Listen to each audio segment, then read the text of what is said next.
Some wounds begin with a shout. This one begins with a wager, a glance, and two sisters standing beside the sea while the light goes gold. Before the heavens are shaken and the gods are forced to look up, a mother will bend her back beneath humiliation. And far away, inside an unbroken egg, her rescue will wait with folded wings. So, before you get comfortable, take a moment to like the video and subscribe, but only if you genuinely enjoy what I do here. And let me know in the comments where you're tuning in from and what time it is for you. It's always fascinating to see who's joining us from around the world. Now, dim the lights, maybe turn on a fan for that soft background hum, and let's ease into tonight's journey together. You're standing at the edge of evening in the household of the great sage Kashyapa. The day is loosening, heat still clings to the earth, but the fierce bite of afternoon has softened. Smoke from the sacrificial fire lifts in pale ribbons through the banyan shade. It smells of ghee, dry wood, and faintly sweet herbs crushed under sandals. Beyond the cleared ground, the grass whispers in the breeze. Cows shift in their sleep. Somewhere near the water, a heron gives one patient cry and then says no more. This is no ordinary household. Nothing about Kashyapa is ordinary. His lineage stretches through gods, serpents, birds, spirits, beings of claw and hoof and wing. In a place like this, the air itself feels crowded with futures. Every footstep seems to disturb some sleeping destiny. You can feel it under your bare soles in the warm dust. The ashram is quiet, but it is not peaceful, not entirely. Because among the wives of Kashyapa, two move through the fading light with hearts that never fully rest beside one another. Vinata, Kadru, sisters by origin, rivals by habit. The kind of rivalry that wears silk in public and keeps its nails sharpened in private. You know the kind. If this were a family courtyard in any age, someone would already be pretending not to listen while absolutely listening. Ancient households are holy, yes. They are also still households. People bring offerings to the fire and grudges to supper.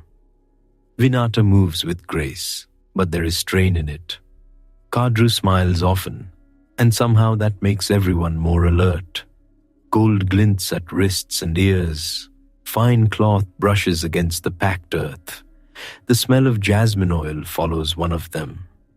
The faint, sharper scent of serpent skin seems to follow the other, though perhaps that is only the mind playing tricks in the dusk. Around them, life gathers into itself.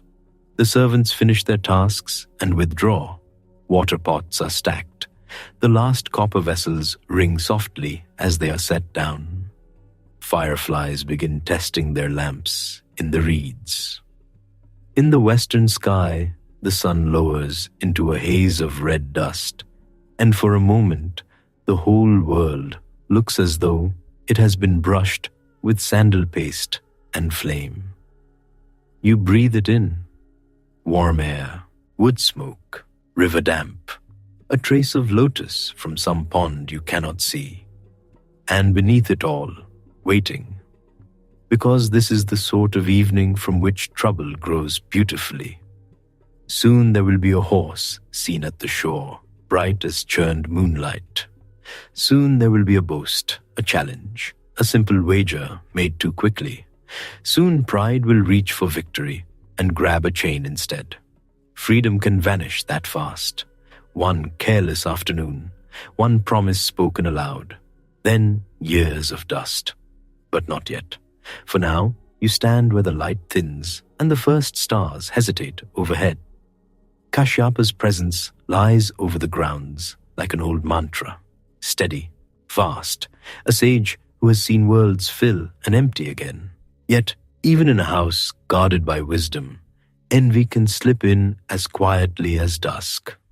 It does not bang the gate, It sits down near the threshold and waits to be fed. Vinata does not yet know the full weight that is coming for her. She does not yet feel the press of servitude on her shoulders. She does not yet know what it is to bow where she once stood straight.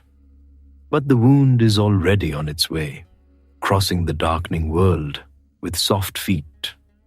And somewhere nearby, hidden from sight, another future waits in silence.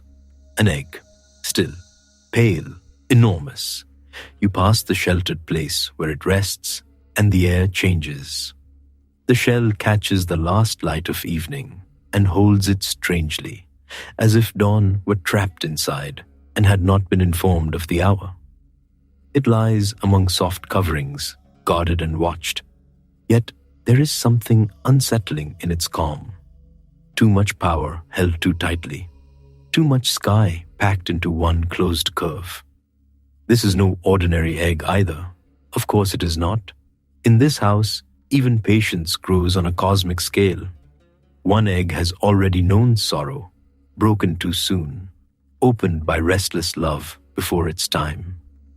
From that haste came a runa, radiant and unfinished, marked by the pain of being summoned before his hour.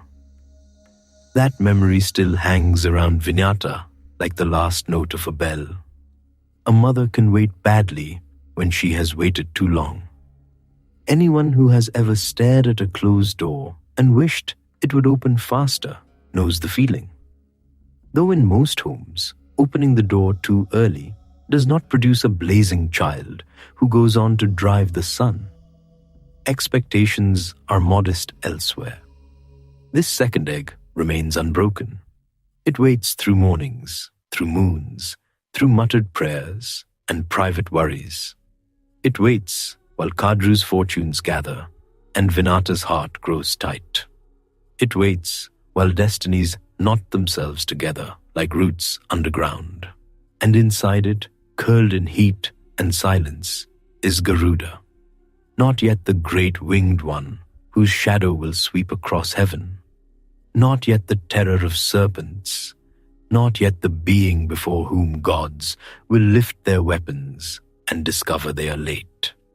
For now, he is pressure, promise, a storm learning the shape of feathers, a hunger not yet named, a son before his first breath, before his first cry, before the first terrible moment when he will see his mother not seated in honor, but bent in service.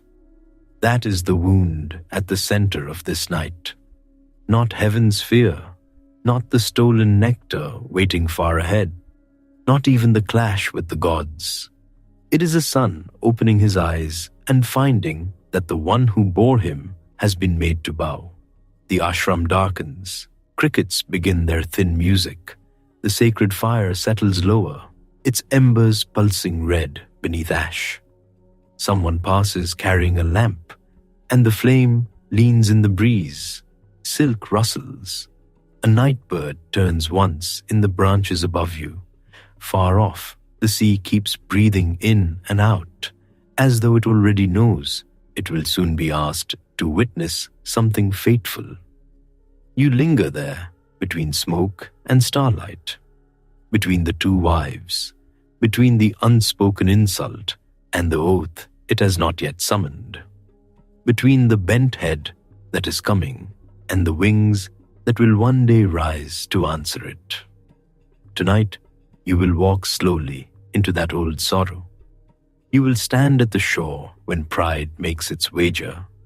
You will wait beside the long years of the egg. You will feel the heat of a birth bright enough to trouble the heavens. And when the time comes, you will rise with Garuda himself through wind and fire and the guarded reaches above the world, where even the gods will hear the beating of those wings and understand that a son is coming for his mother. But shame has a long memory, and somewhere nearby, an egg has been warming through all of it. For now, though, the day is bright. The shore lies open under a high white sky. Salt hangs in the air. The sea breathes in long, patient folds. Foam gathers around black rocks and vanishes again, as if the ocean cannot decide whether to whisper or laugh. Vinata walks there with Kadru, two sisters, two wives in the same vast household, two women who have smiled at each other often enough to make the smiles feel sharp. You can feel it even before they speak. Pride has its own temperature. It warms the face, it tightens the throat. It turns an ordinary afternoon into the sort of afternoon people regret for generations. Behind them, the world still carries the memory of the great churning of the ocean. Even now the sea seems restless from it, heavy with wonders. The air tastes faintly of brine and old miracles. Somewhere far off, gulls wheel and cry. Silk hems catch the wind and snap softly around their ankles. Then they see him, Uchai Shravas. He rises into view with such brightness that for a moment the eye refuses him. A horse, yes, but not like the horses of kings, not like the sweating war stallions tied in dusty courtyards. This one seems poured out of moonlight, white from mane to hoof, white like conch shell, white like foam at dawn, white so pure it almost stings. He stands near the sea, as if the horizon itself had shaped a body and decided to graze. Even the wind seems to hesitate around him. You are there at the shoreline when both women stop at once. Sand shifts under their feet. Bracelets grow still. For a moment, the rivalry between them pauses before beauty. That happens sometimes. Even envy needs a breath. Kadru looks first and longest. Vinata looks with open admiration, but admiration is dangerous when someone beside you is measuring. One sister takes delight. The other begins, quietly, to calculate. The horse lifts his head. Sunlight runs over him.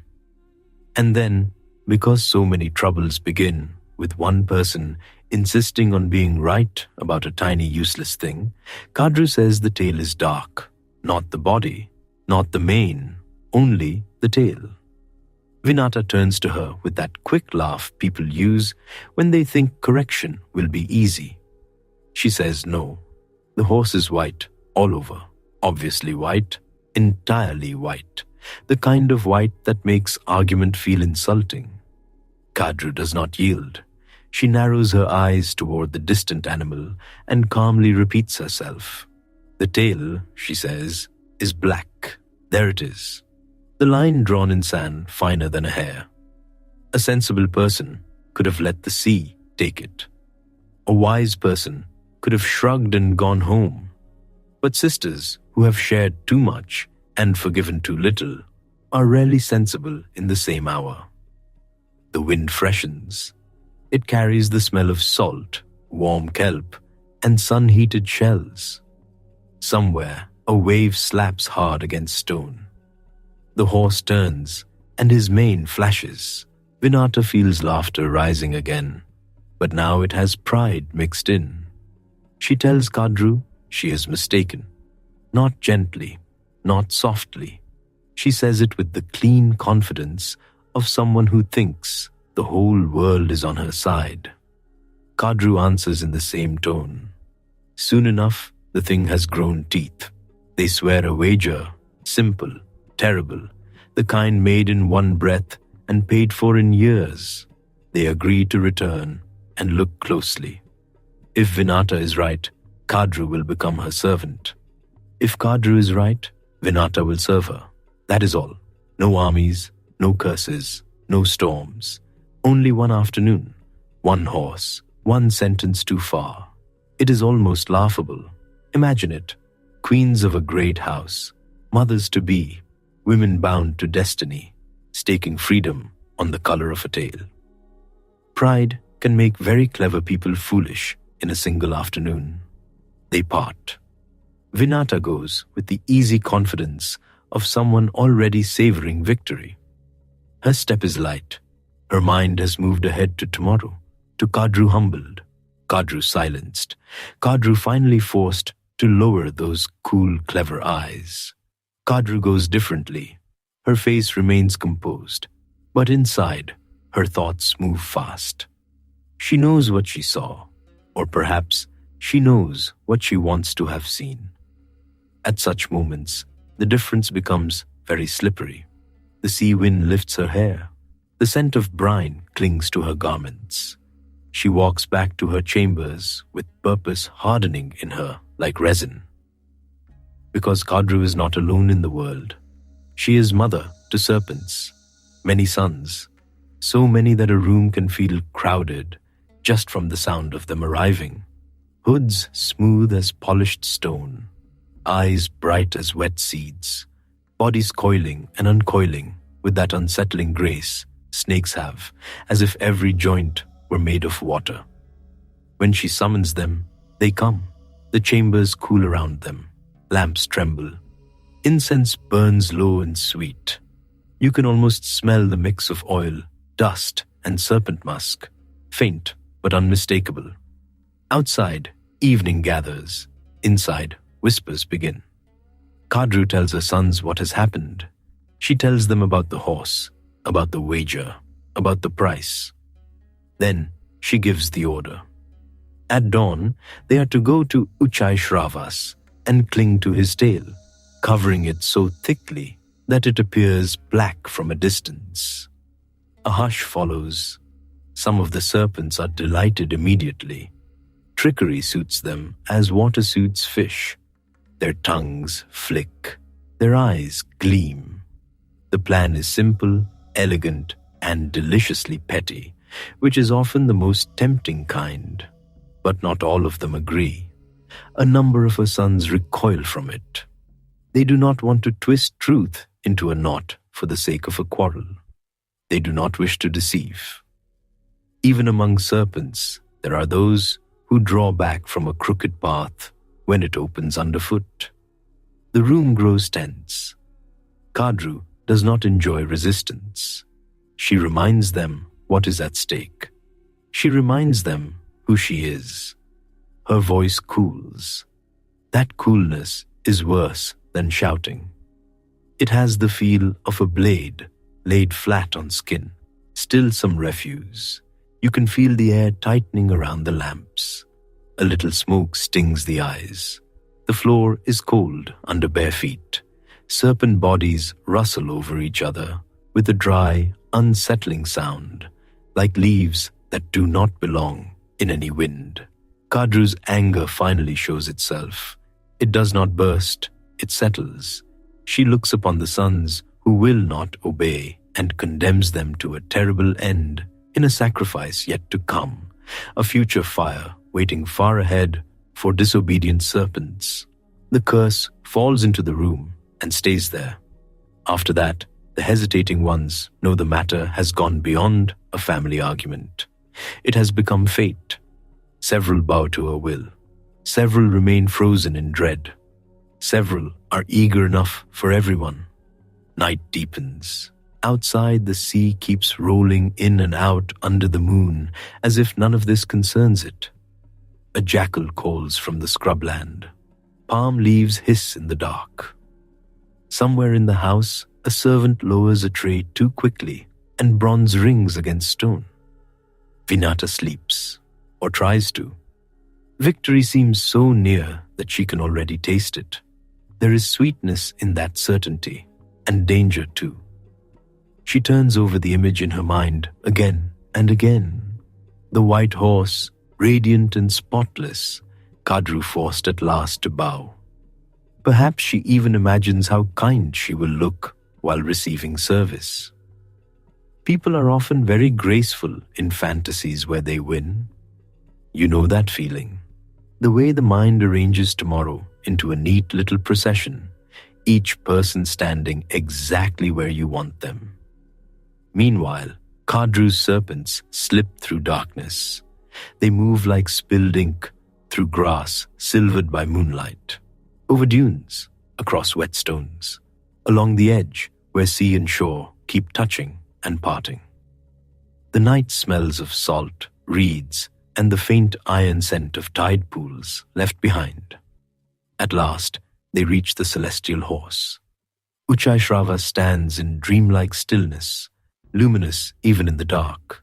His flank rises and falls, his mane stirs. Around his hooves, the foam glows faintly. Then the serpents begin their work. One by one, many by many, they coil through his tail. Black bodies among white strands, fine, patient, exact. They cling so closely that from any little distance, the shining tail is swallowed beneath darkness. It is a strange sight, moonlight on a creature of purity. A knot of serpents doing careful, dishonest labor at the back end of a miracle. Not glamorous work, deceit. Very often it involves a lot of waiting and awkward positioning. By dawn, they are ready. Morning comes pink and gold over the sea. The sisters return. Their anklets ring on packed sand. Their attendants stay back, quiet now, sensing something heavy in the air. The sky is clear. The ocean is bright enough to hurt the eyes. Salt dries on the skin almost at once. A thin wind presses fabric against the body and lifts loose hair across the mouth. Uchaishravas is there again. Magnificent, luminous, white, and then the tail. Dark, Vinata stops walking. There are moments when the world does not break loudly. It simply tilts 1 degree, and nothing ever sits right again. She stares. Surely the light is wrong. Surely the angle is wrong. Surely the eye has been confused by shadow. But the tail remains black to sight. Kadru does not rush her triumph. That makes it worse. She lets the sight speak first. She lets Vinata stand in it. Then she reminds her calmly of the wager. Service for service. A promise is a promise. Vinata steps closer. Perhaps the sand gives way under her heels. The horse snorts softly. The sea moves in the background with maddening indifference. Every bright thing around her begins to feel cruel. You can almost feel the heat climbing up her neck, the dryness in the mouth, the pounding behind the eyes when disbelief turns, slowly, into dread. She knows what she saw yesterday, or thinks she does, but what can she do now? Argue with the horse, argue with daylight, point at a tail that looks dark, and insist the world is lying. That is the genius of a neat deception. It leaves the victim sounding mad. Kadru tells her the matter is settled. No shouting, no grand speech, just the clean closing of a trap. Vinata has lost. And because she is who she is, because vows still have weight, because pride cuts deepest when witnessed, she bows her head and accepts the consequence. That surrender is harder to look at than anger would have been. The sea wind keeps blowing. It carries the smell of salt and hot sand and the faint sweetness of flowering creepers somewhere inland. A gull drops from the sky and snatches something from the shallows. The whole coast goes on behaving like a coast, while a life is being bent out of shape. From that day, Vinata becomes Kadru's servant. The word itself is heavy, but the first tasks are heavier. Kadru does not choose small humiliations. She sets herself above Vinata in the plainest possible way. She commands. Vinata obeys. She sends her here, sends her there, measures each movement, enjoys the obedience, not because she needs it, but because she can require it. And then comes the image that will stay. Kadru rides on Vinata's back, not once only, not as a joke that burns and passes, again, again. The mother of serpents seated above, her many sons surrounding her in hissing triumph, while Vinata, once proud and equal, must bear her weight. Sand clings to the feet. The sun presses down. Ornaments once worn with pleasure now feel like unnecessary burdens. The spine aches. The breath shortens. Shame has a physical shape, and on that day, it is another woman seated between your shoulders. You are close enough to hear the rustle of serpent bodies over the ground, the whispering scales, the soft jangle of jewelry, the sea endlessly breathing nearby. The light is cruel at noon. It flattens everything. There is nowhere for dignity to hide. Kadru gives directions as if this arrangement were natural. Go there. Carry me farther. Do not slow. Vinata obeys. No one who has not been humiliated in public fully understands the weight of simple instructions. Even the smallest command can feel like a stone. Around them, the serpent sons rejoice in their mother's victory. Some laugh with that cold, rippling amusement of creatures delighted by another's fall. Some are quieter, watching with bright, unreadable eyes. Some perhaps remember the night's deceit and do not enjoy the sight as much as they expected. But the deed is done. The world has already accepted it, and Vinata cannot yet fight it. Not with words, not with strength, not with justice, because justice is slow and often arrives after everyone has become tired. So she bears it. Day after day, the household learns the new order. A woman once addressed as equal now stands waiting. She serves. She lowers her gaze. She takes the place of one beneath another. Servants notice such changes before kings do. Corridors carry them like wind carries smoke. Before long, everyone knows. There is a particular pain in being made small before those who remember your former height. The courtyard smells of warm stone and wet lotus from the cistern. Pigeons burst up from the eaves. Cooking fires send up the scent of rice and clarified butter. Somewhere children laugh at some entirely different drama because the world is rude enough to keep making ordinary noises while your heart is splitting. Vinata moves through all of it under command. Sometimes Kadru is lazy and merely enjoys being attended. Sometimes she is inventive. She has Vinata accompany her among the serpents. She places errands in her hands. She lets silence do the humiliating work. Nothing needs to be said plainly when everyone can see it. And always somewhere near, there are the eggs. Still, silent. One does not yet know what lives inside patience. The household goes on. Morning offerings, evening lamps, the smell of smoke at dawn, grass silver with dew. Kashyapa's world vast enough to contain gods, serpents, wives, vows, grievances, unborn marvels. But for Vinata, all brightness has changed.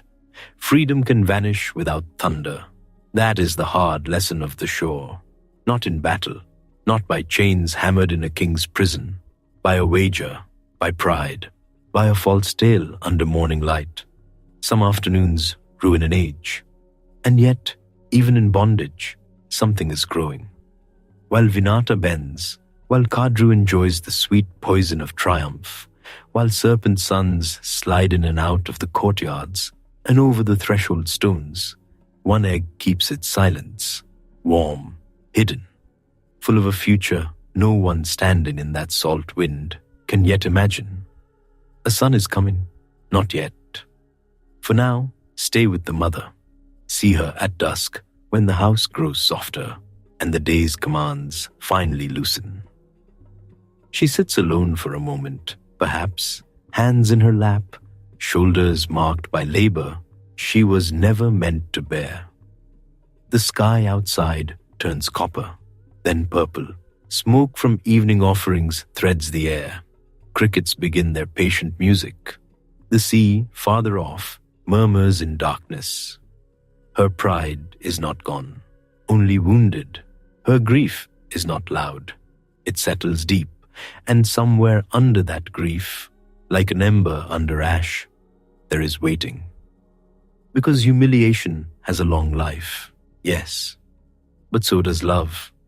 And in the quiet chambers of that household, While the mother of serpents sleeps content and dreams herself secure, the second egg goes on, warming in the dark, gathering fire enough for the gods themselves.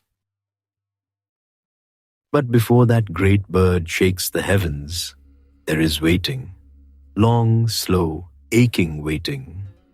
In Kashyapa's wide household, where smoke from offerings curled into the evening and the grass whispered under warm wind, Vinata lived with her shame like a second skin. Kadru had won. The serpents had coiled themselves into that lie at the seashore. And now Vinata, once proud, moved under command. You can feel the insult in the air even years later. Bronze vessels ring softly. Sand clings to the hems of garments. Somewhere nearby, serpent scales drag over stone with that dry, unsettling sound, like a basket of reeds being shifted in the dark. Vinata still had her eggs. That was all. 2 pale, great, heavy eggs kept close, guarded through changing seasons, through dust storms, through monsoon rain, drumming on roofs and leaves. She watched them as if watching the last 2 stars before dawn. She had lost her freedom, but not yet her hope. Kadru had many sons already. They slid everywhere, into courtyards, under steps, through the roots of trees. Their eyes gleamed, their tongues flickered. They made a household feel less like a home, and more like a place one carefully crossed in sandals. Vinata had silence, and 2 unbroken shells. She believed those shells held her answer. At first she waited with dignity, then with strain, then with the kind of patience that begins to fray at the edges. Years do that, especially when every morning begins with service. She lifted vessels for Kadru. She carried messages for Kadru. And sometimes, worst of all, she bore Kadru herself, the daughter of a great house, bent like a servant under the mother of serpents. No one needed to explain the humiliation. It was there in the lowered eyes of attendants, in the rustle of silk as people stepped aside, in the hot shame that rose behind her ribs. You are there in the courtyard one afternoon when the heat lies on everything like a hand. The eggs rest in filtered shade. Vinata stops beside them. Her fingers hover over the smooth shell. She has waited so long that waiting itself has become a fever. One of them seems warm, warmer than usual, or perhaps she only hopes it is. Hope can be dangerous when it has nowhere to go. The years had become unbearable. Kadru's laughter carried too easily. The serpent sons had grown large, sly, and bold. Vinata's heart had narrowed to one desire. Let one child come forth. Let one son rise. Let there be one pair of eyes in this house that look at her with love instead of triumph. So she did what impatient love does. She broke the shell, not with anger. That would almost be simpler. She broke it with trembling tenderness, with desperate care, trying to help life along, trying to hurry mercy. Fingertips against shell, a crack, then another. The sound small as a seed splitting. And from within came light, not the full blaze of noon, not yet. A wounded dawn, a red gold shimmer. The air itself seemed to recoil and lean closer at once. What emerged was a child, and not a child. A radiant being, fierce with unfinished divinity. His upper form was beautiful and blazing, his face bright as the first rim of sunrise over the horizon. But below, he was incomplete, not ready, not whole, born before his proper hour. The room must have felt suddenly too small for both grief and light. Vinata saw at once what she had done. The scent of warm shell and sharp brightness filled the air, like sun striking wet stone after rain. Attendants drew back. Even the serpents, for a heartbeat, went still. Aruna looked at his mother, and he understood. He did not need long speeches. The truth was obvious in his own half-formed body. He told her she had ruined him through haste. He had been meant to ripen in darkness, to gather strength in secret, to emerge complete in his own time. Because she could not bear to wait, he had come into the world unfinished. There is no need to imagine rage thrown wildly around the room. It was sadder than that. His sorrow burned hotter. He told her she would remain in bondage still. The second egg must not be touched. Not for any reason, not for tears, not for loneliness, not even for the unbearable slow crawl of passing years. If she could endure, then from that second egg would come a son mighty enough to change her fate. Then he gave her one last mercy. He would not stay. Aruna rose, still blazing, still incomplete, carrying his own strange destiny with him. He would become the charioteer of the sun, the crimson herald of morning, the one who arrives before day itself. That is why dawn is not full daylight. It is beautiful, but not yet complete. A promise, a wound lit from within. He went upward. Vinata remained below, and the second egg sat silent.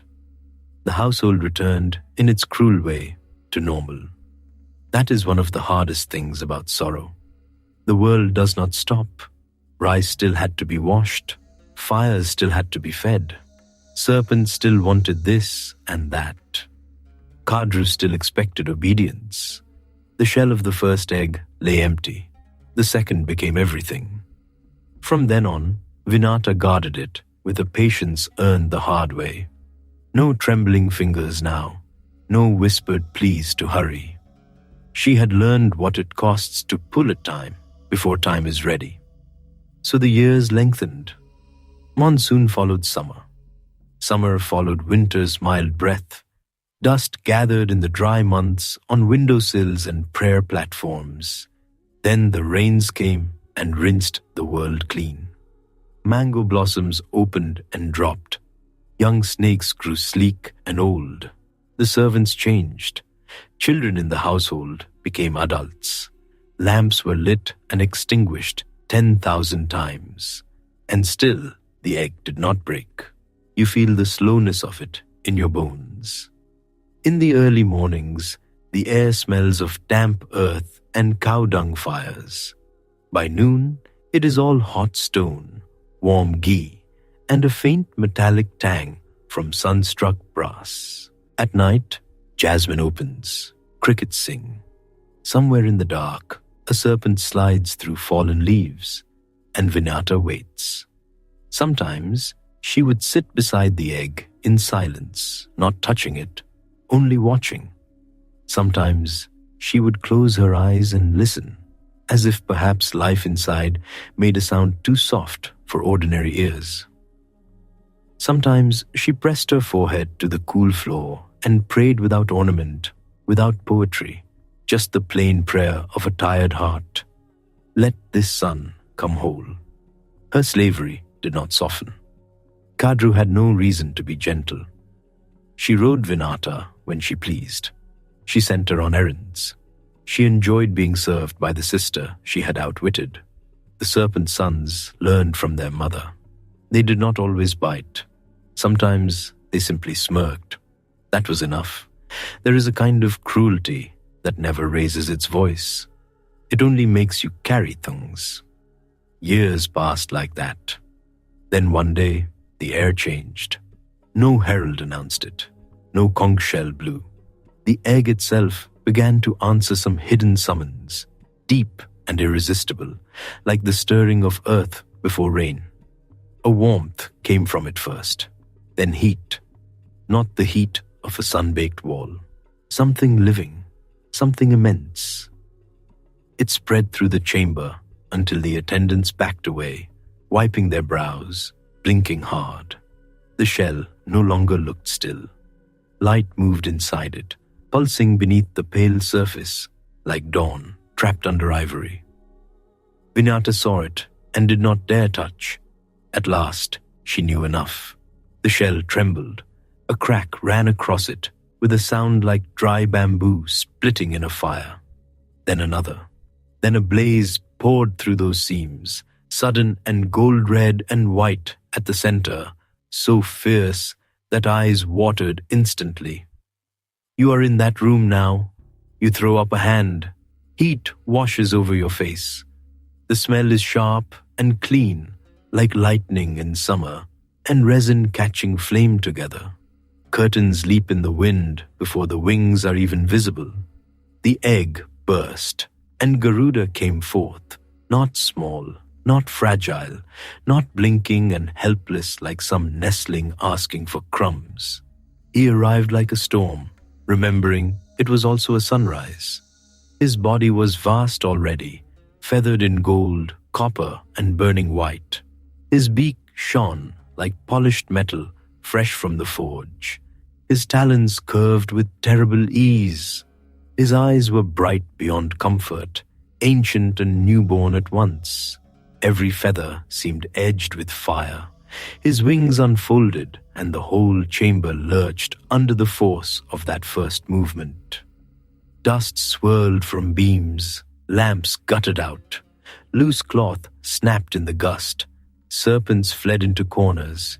He grew even as he emerged, bigger, brighter, higher. For a moment it seemed there was no room in the world for him. He swelled with radiance until the house could not contain his presence. The light that poured from him shot into the sky. Trees flashed gold. Pools turned molten. Clouds caught flame-colored edges. Across the regions of heaven and earth, beings looked up and wondered if fire itself had taken wings. The gods saw that brightness and were troubled. Far above, where the devas dwell among banners, wind and the perfume of celestial flowers, heads turned, eyes narrowed. The horizon itself seemed to burn. This was no ordinary blaze from sacrificial altar or forest fire. This moved, this climbed, this spread. Some thought Agni had grown wild. Some thought the end of an age had come early. Even the air shook with uncertainty. Garuda rose further, huge and incandescent. His feathers cast sheets of light across the sky. The beat of his wings made the clouds break apart like frightened herds.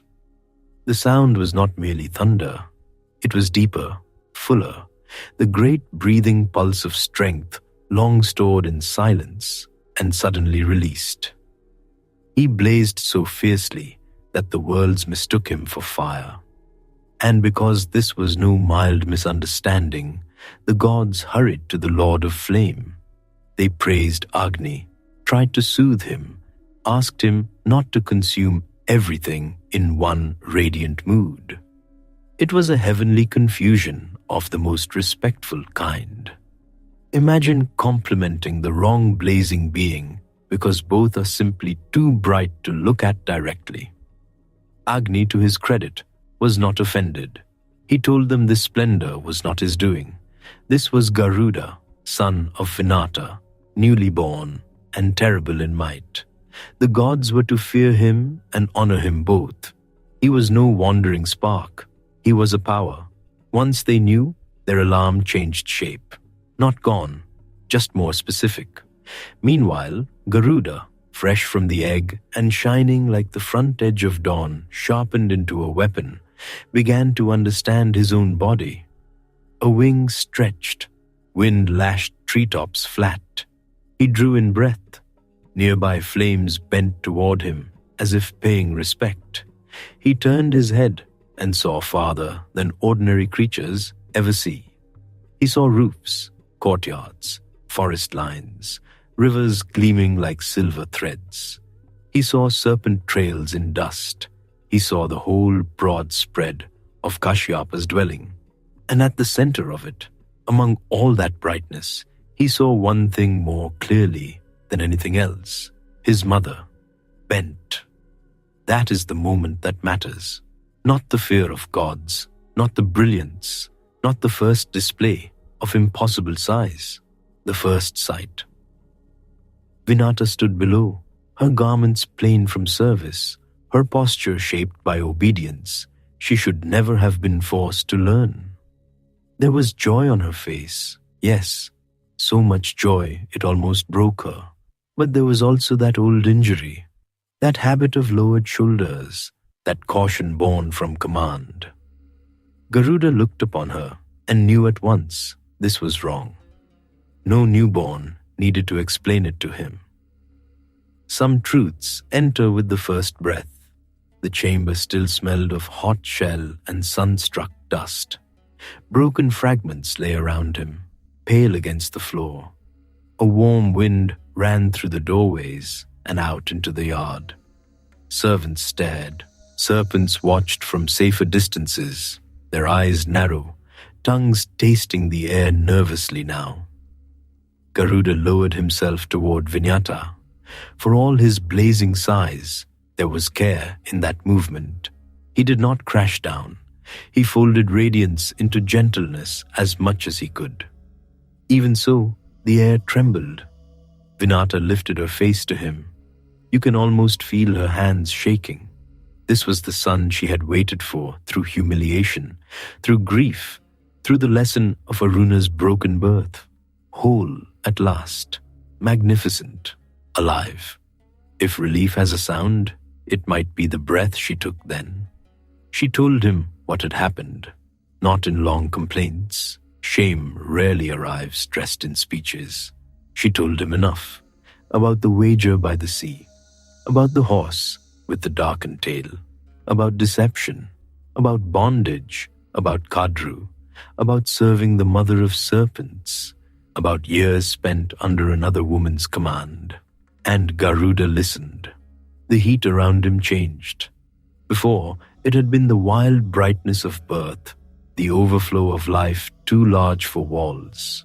Now another fire joined it, not mindless, not scattered, purpose.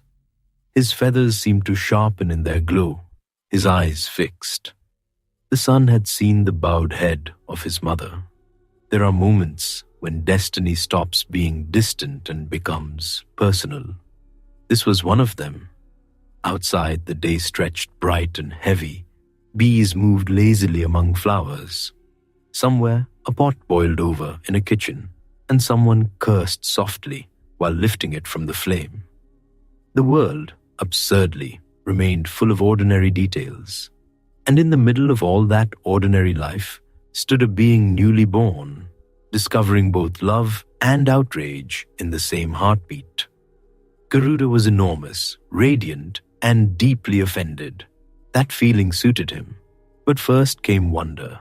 He looked at his own wings, spread them, drew them in. Light ran over each feather like liquid gold. He flexed his claws against the ground, and stone answered. He lifted himself again, just enough to feel the easy obedience of air. The sky welcomed him as naturally as earth welcomes rain. If you stand beneath him, your hair whips across your face from the wing wind. Fine dust stings your skin. Every loose leaf in the courtyard spins upward. The smell is all heated feathers, sun, and the faint sweetness of crushed flowers under restless servants' feet. Even Kadru, hearing the commotion, would have understood that the balance inside this house had shifted. Not yet broken, but shifted. Garuda's first hours were not spent in softness. There was too much to learn, too quickly. The world came to him all at once. Light, distance, air, strength, the taste of injustice, the sight of serpents everywhere. He had not spent years growing in darkness only to emerge into peace. He had hatched into a knot of old deceit, waiting for strong hands to undo it. Still, for one moment, mother and son simply beheld each other. That matters too. Vinata had once ruined one child by reaching too soon. Now she did not clutch at this one. She stood in awe of him. Garuda, for all his immense force, did not rush away in wild display. He remained near enough for her to see that this was no dream sent to tease her. The shell was broken, the waiting was over. Aruna had come half-made and gone upward to escort the sun. Garuda came complete. One brother became the redness before dawn.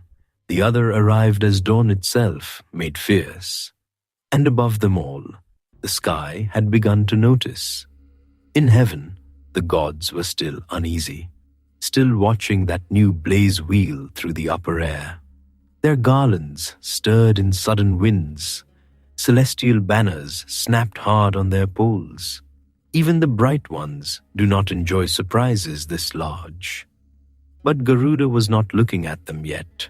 He was looking down, at the woman who had endured, at the serpents who ruled, at the house where a mother had waited beside an egg until patience finally became power. You feel it settle into the air then, heavy and inevitable as monsoon clouds gathering over a hot plain. Something has begun that will not be politely contained. The sun is here, the light has hatched, and the whole world, from the dusty courtyards below to the alarmed heavens above, must now make room for the beating of those wings. He is born enormous, radiant, and deeply offended. The hunger comes next. At last, fed enough to think, he asks the question that matters. What price will buy his mother's freedom? The light of his birth has softened now. Garuda no longer blazes like the raw edge of dawn. He still shines, yes, but in a steadier way, like copper in sunlight. His feathers hold gold, fire, storm cloud shadow. His eyes are bright and terrible, and his stomach is empty again. It is an astonishing problem. He is newly born, but already vast. The air bends around him when he moves. Branches tremble, dust lifts. Small creatures flee first and ask questions later. You can almost forgive them. If a mountain suddenly grew a beak and started looking hungry, you would also leave immediately. He comes to his father, Kashyapa, with the blunt urgency of the young and powerful. He wants to know what he may eat, not what he can eat. That is obvious. Nearly everything looks possible. He wants to know what he should eat. That matters, because Garuda's hunger is not like yours. Yours asks for rice, fruit, warm milk, maybe a sweet if the evening has been kind. His hunger asks for landscape. His hunger looks at a village and thinks, perhaps an appetizer. His hunger could become a disaster if no one speaks clearly. Kashyapa is calm, as fathers of impossible children must learn to be. The sage sits with the stillness of an old tree. Around him, the sacrificial smoke curls upward in blue ribbons, and the afternoon smells of Kusha grass, warm dust, and clarified butter melting in the fire. Garuda lowers himself beside that quiet flame, and even then he is enormous, all folded wings and restless strength. Kashyapa tells him he must feed. Yes, strength will be needed, great strength, the kind that does not faint halfway to heaven. But he must not feed blindly. There are beings in this world who must not be harmed. Among them, a Brahmana above all. If Garuda, in the wild force of appetite, should swallow one by mistake, he will know. The Holy One will burn in his throat like hidden fire. That, Kashyapa tells him, will be his warning. It is practical advice, deeply necessary. Imagine being large enough that dietary instructions come with spiritual hazard notes. Garuda listens. He is young, but not foolish. The wound in his heart is fresh and sharp. He has seen his mother bent low in service to Kadru and the serpent brood. He has seen Vinata, once radiant, carrying humiliation like a yoke. He wants power, not for play, not for vanity, for her. So Kashyapa directs him toward the Nishadas. Far away, he says, there are tribes of hunters and fishers rough-living people in a wild country. Garuda may feed their lawful prey. Enough, perhaps, to quiet the storm inside his belly. Perhaps that small word hangs in the hot air. Then Garuda rises. You feel it before you see it. Wind slams through the trees, dry leaves spin. The smoke of the altar blows flat. Sand stings your skin. He opens his wings, and daylight flickers beneath them as if a pair of storm fronts had suddenly remembered they were alive. Then he is aloft, gone in one beating. The journey stretches wide beneath him. He crosses forests dark as green water, where monkeys shriek and leap deeper into the canopy at the shadow of his passing. He crosses rivers broad and slow, flashing silver under the sun. He crosses villages where cooking fires send up the smell of lentils and millet, and every potter, washerman, and child looks up with one hand over the eyes. The earth below changes color as he flies. Green gives way to tawny grass. Tawny grass gives way to red earth cracked by heat. Then marshland glitters in strips and pools, alive with reeds, cranes, and the heavy scent of wet mud.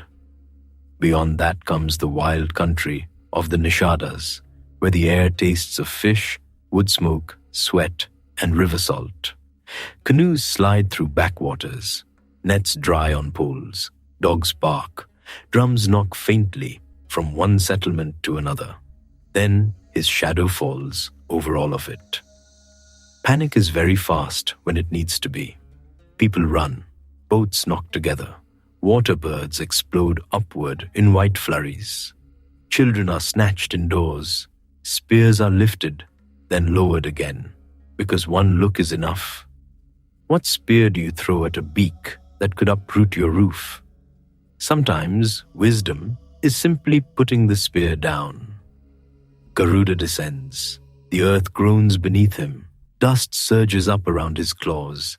His neck snakes forward, his wings half open and half close with impatient force. Hunger has come to collect, and then he feeds, swiftly, terribly, not with lingering cruelty, but with the unstoppable simplicity of a great natural thing, doing what it was born to do. Villages vanish into whirlwind gusts, and the dark hollow of his beak.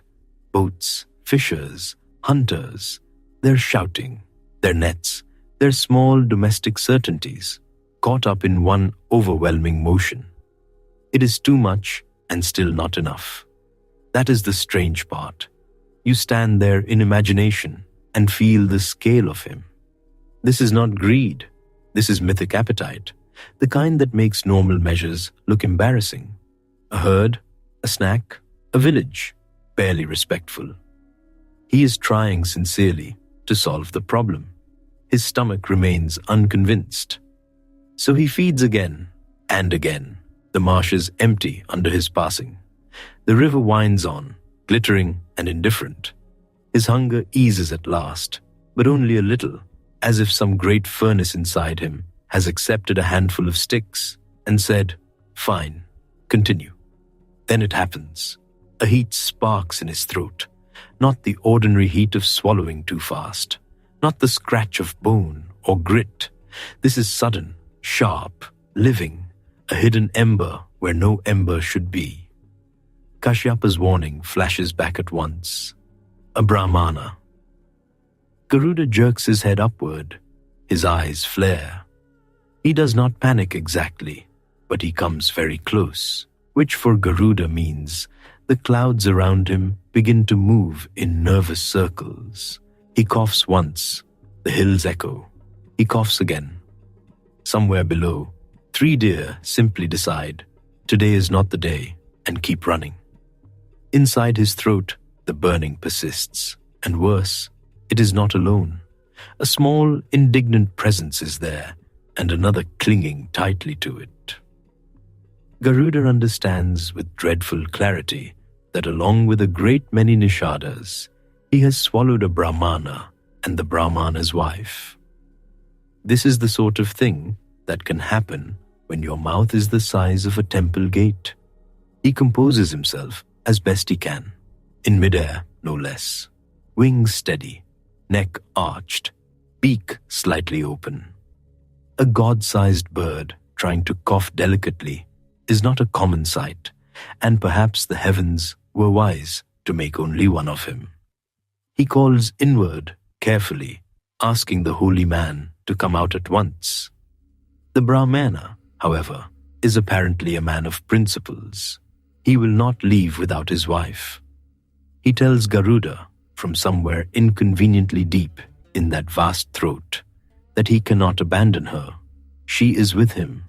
Where he goes, she goes. Fair enough. Garuda, who has urgent reasons not to keep sanctified guests lodged in his windpipe, tells him to bring her quickly, both of them, immediately. No ceremony. You can almost feel Garuda's discomfort. There he is, young, divine, blazing, built for impossible deeds, and already his life has become administration. First, he must rescue his mother. Before that, he must acquire strength. Before that, he must manage accidental passengers of high spiritual status. Heroism is not always glamorous at close range. At last, the Brahmana emerges with his wife. They come out singed only by holy irritation, not by harm, and Garuda holds still while they descend from his beak. Think of the restraint required. One wrong movement and a breeze from his wings could send them rolling through the reeds. But he is careful, careful enough to shame plenty of smaller creatures. The couple stands before him, tiny against that golden enormity. The air smells of river water and trampled rushes. Evening is beginning to tilt the light. Mosquitoes hum. Somewhere, from a half-toppled hut, smoke still rises in a thin line. The Brahmana blesses him, or at least does not curse him, which under the circumstances is almost tender. Garuda watches them go. Then he swallows again, experimentally. Better. The burning is gone. Lesson learned.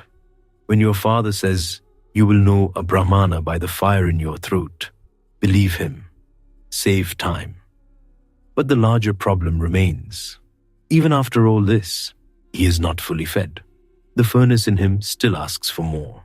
Strength first, he reminds himself. Freedom will require it. So he flies back to Kashyapa. Dusk gathers as he travels. The western sky glows red-gold, then deepens toward purple. The wind cools a little at last, carrying the scent of night-blooming flowers from groves below, and the richer smell of damp earth where rivers run.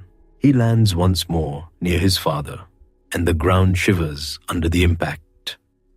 Kashyapa looks up and takes in the situation at a glance. The sun is stronger, yes, also still hungry. There is no surprise in the sage's face. Parents of extraordinary children stop being surprised very early. If your son hatched like a second sunrise, consumed a district, and returned, saying it barely held him, you either adapt or spend the rest of your life blinking. Garuda tells him what happened. The Nishadas, the accidental Brahmana, the wife, the fire in his throat, the insufficient meal. Kashyapa listens with grave patience. Then he sends him farther. There is a lake, he says, deep in a lonely place, where the land opens wide and the reeds grow thick around the water's rim. In that lake live two great beings under a curse, an elephant and a tortoise, each vast, each fierce, each bound in endless enmity. They clash again and again, churning mud and foam, unable to let go of an old quarrel. Garuda may take them both.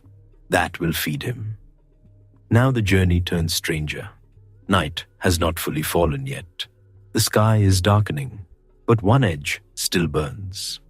Garuda launches once more, and this time he flies toward remoter lands, where fewer smoke columns rise and fewer paths cut the earth. The wind up there is colder. It smells of stone and rain waiting somewhere beyond the horizon. Below him spread wildernesses that seem to have never been entirely claimed by men. You are with him now, high enough that the world loses detail and becomes pattern. Rivers like coiled silver, forest like a dark pelt, hills thrown long in shadow. Above, the first stars prick through.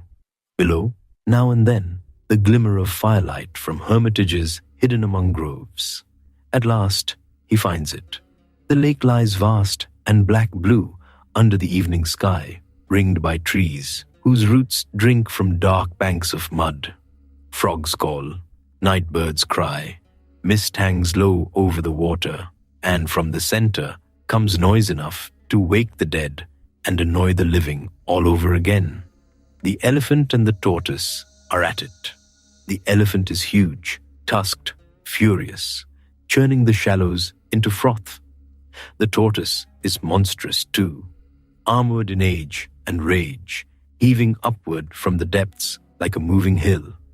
They crash against each other with such force that water leaps in sheets, lotus leaves shred, fish dart away in pure outrage. It has the feel of an argument that began years ago and should have ended before dinner. But no, still going. Garuda circles once, studying them. Hunger sharpens his gaze, opportunity gleams. Then he drops. His claws flash. One seizes the elephant, the other closes around the tortoise. Water erupts. Trees bow in the gust of his descent. The two combatants, still furious, barely seem to notice they have changed arenas. They continue struggling in the air, which is impressive in a ridiculous way. Imagine being so committed to a feud that even being carried off by a cosmic eagle does not interrupt it. Garuda lifts them both. It is a heavy burden, even for him. The muscles along his breast and wings strain like cables under load. The air booms around him. He needs somewhere to land, somewhere strong enough to bear his weight while he eats. That turns out to be its own adventure. He sees first a great tree rising from the wilderness, ancient and many-branched, broad enough to shelter armies in its shade. Its bark is dark and ridged. Its leaves shimmer in moonlight. He aims for one huge branch, thinking it might do. The moment his claws reach toward it, the branch cracks. Not a little, not politely. It gives a long groan and starts to tear away under the combined weight of bird, elephant, tortoise, and destiny. Garuda startles and beats his wings hard, holding himself aloft. The broken branch swings below him, and then he sees why he cannot simply let it fall. From that branch hang tiny ascetics, sages no larger than a thumb, suspended upside down in austerity, glowing with the brittle intensity of their penance. If the branch drops, they are finished. So now, the meal has become even more complicated. One claw grips elephant, one grips tortoise. His beak must seize the breaking branch. His wings must still keep all of this in the air. Somewhere in the middle of the arrangement, Garuda remains committed to not destroying holy people by accident. It is frankly an absurd amount to coordinate on an empty stomach. You feel the strain of it in your own shoulders just imagining it. Wind tears past. Moonlight glances off golden feathers. Below, the dark forest waits. Above, the stars look on, perhaps trying not to laugh. But Garuda manages it. He catches the branch in his beak. He keeps the sages safe. He bears the elephant and tortoise in his claws. And with all of that hanging from him like a traveling catastrophe, he searches for a place no one sacred will be inconvenienced. At last, he reaches a desolate mountain shoulder, bare and wide, where no hermits cling, no huts nestle, no offerings smoke in the night air. Only stone, only wind, only the smell of cold rock and wild grass crushed beneath his landing. There he sets the branch down gently, allowing the thumb-sized sages to continue their penance unshaken, which is more courtesy than many kings ever show. Then, finally, he turns to his meal, the elephant, the tortoise, old enemies brought to a single end in service of another vow. He devours them there beneath the stars, not greedily now, but with the focused necessity of a being preparing for a task no one else can do. The mountain listens. The night wind moves over the stone. Far below, jackals call. And this time, strength comes. You can almost hear it entering him. His wings settle heavier with power. His neck arches higher.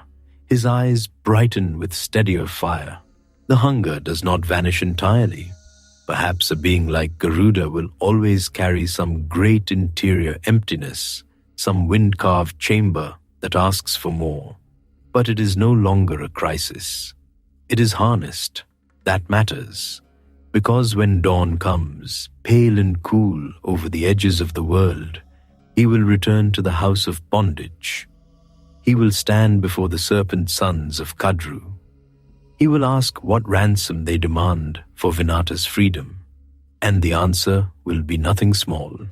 For now, stay here on the mountain. The air is thin and clean. The stone still holds a little night chill. Above, the sky opens slowly from indigo to ash blue. Garuda rests for a brief moment among broken clouds and waking light, stronger than before, careful now in his power, and utterly fixed on one purpose. His mother is still waiting, so he cannot rest long. Now the sky hardens. The gates of the gods are no longer distant. They are in front of his beak. But first, he must return home. He comes back to the place of humiliation, to the old bitterness still hanging in the air like smoke after a cooking fire. Vinata is there, bent under labor that was never meant for her. Kadru's serpent sons coil and uncoil nearby, glossy as wet river stones, pleased with themselves in that cold, needling way only snakes can manage. The earth is warm. Dust clings to everything. You can almost smell sun-baked clay, serpent musk, and the faint sweetness of old offerings gone dry. Garuda has eaten. He has gathered strength enough to make trees tremble when he lands. But strength is not freedom. Not yet. He lowers himself near his mother and asks the thing that has been burning in him since he first saw her bowed low. What will end this? Vinata tells him plainly. She does not soften it. The serpents hold her by the old wager, by deceit wrapped in cleverness, by that one ruined sight of the horse's tail at the shore. If he wants her released, he must ask them what price they demand. So Garuda turns that terrible golden head toward the serpent brothers. They are delighted. Of course they are. Nothing pleases the sly quite like naming an impossible task. They wind around one another, scales whispering over scales, tongues tasting the air. Their eyes gleam, and then they set the ransom before him. If he wants Vinata freed, he must bring them Amrita, the nectar guarded by the gods, the drink no mortal can reach, the draught for which heaven itself keeps watch, the bright, deathless treasure. Just that. Just fly to the stronghold of the Devas, slip past their guards, snatch the nectar of immortality, and bring it home, like being asked to fetch the moon before supper. For a moment, the courtyard seems to still. Even the wind pauses in the grass. Vinata hears it and goes pale. This is no ransom. This is mockery, sharpened into a command. The serpents are not asking for fruit from a high branch. They are asking for the one thing every power in the worlds will defend. Their coils tighten with satisfaction. They expect fear. They expect refusal. They expect the pleasure of seeing hope break. Garuda does not give them that pleasure. He stands very still. That is the unsettling thing about great beings. Not the noise, not always the size. Sometimes it is the stillness, the calm before a mountain moves. He asks only one thing. If he brings the Amrita, will Vinata be free? The serpents swear it. That answer is enough. You are standing right there in the heat, watching dust stir around his talons. You can feel the change in the air before he even opens his wings. It is the moment a vow takes root. No conch sounds. No priest lifts a hand. No lamp is lit. But the promise is made all the same. He will go. Vinata is afraid now in a new way. Before, she feared shame. Now she fears losing her son to the road beyond the sky. She tells him what any mother would tell a child, too powerful and too young. Be careful where the fire is brightest. Be wise among those who smile. Watch for traps made of holiness. Blessings cling to her words like sandalwood smoke. Her voice trembles, but the blessing does not. Garuda bows his head to her. Then he rises. The first beat of his wings sends leaves spinning across the yard. The second tears branches from trees. By the third, the serpents have flattened themselves to the ground, hissing in outrage as dust fills their eyes. It is difficult to look dignified with dust in your eyes from the son of the woman you enslaved. A small justice, not the final one, but enjoyable. Up he goes. The earth drops away. The house shrinks. Fields spread out below in stitched greens and browns, rivers bending like silver bracelets in the sun. Villages become smudges. Roads disappear. The smell of smoke from cooking fires thins into nothing. The air cools, then sharpens. Light grows harder, cleaner, almost metallic. He flies toward the realm where storm clouds are born. Past the lower winds he climbs, through streaming banners of mist. Clouds break around his breast and cling to his feathers in pearl-grey shreds. Rain strikes him and flashes away. Lightning flickers in the folds of the sky, first distant, then close enough to paint each feather in white fire. Thunder rolls against his wings like drums in a mountain temple. You are up there with him now, where breath feels new and thin, where the world below looks less like a kingdom and more like a thought someone had and left behind. He does not look back. The path to the nectar is not a path at all. It is region after region of danger, each one guarding the next. Heaven does not leave its treasures on a windowsill. As Garuda rises, the air itself begins to resist him. The winds of the upper reaches do not move like earthly wind. They strike with intention. They twist. They roar from several directions at once. One current is cold enough to numb. Another comes hot, carrying the taste of iron and storm. His feathers strain. His vast body tilts. Yet he cuts through them, beating onward, each stroke of his wings sounding like thick cloth snapped by giants. Somewhere below, sages are chanting at their fires. Somewhere above, the devas are beginning to notice. The first guardians he meets are not soldiers, but flame. A wall of radiance rises ahead, sudden and fierce, spread across the approach to the nectar like dawn compressed into a weapon.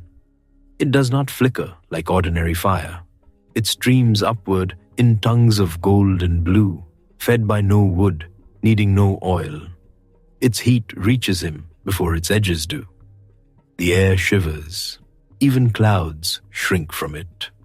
The smell is sharp and strange, not of hearth or forest, but of sacrifice itself. Clarified butter, sacred smoke, and something bright enough to sting the mind. Garuda slows only enough to judge it. He understands at once that brute force alone will not solve every gate. You cannot simply peck at divine flame and hope for the best. That is not courage. That is poor planning. So he changes shape. Great beings do this as easily as men shift their shoulders under a shawl. One moment, he is vast enough to shadow valleys. The next, he draws himself inward, smaller, tighter, more precise. Then he seeks water. He flies to rivers, to lakes, to hidden reservoirs among the clouds and the high places of the world.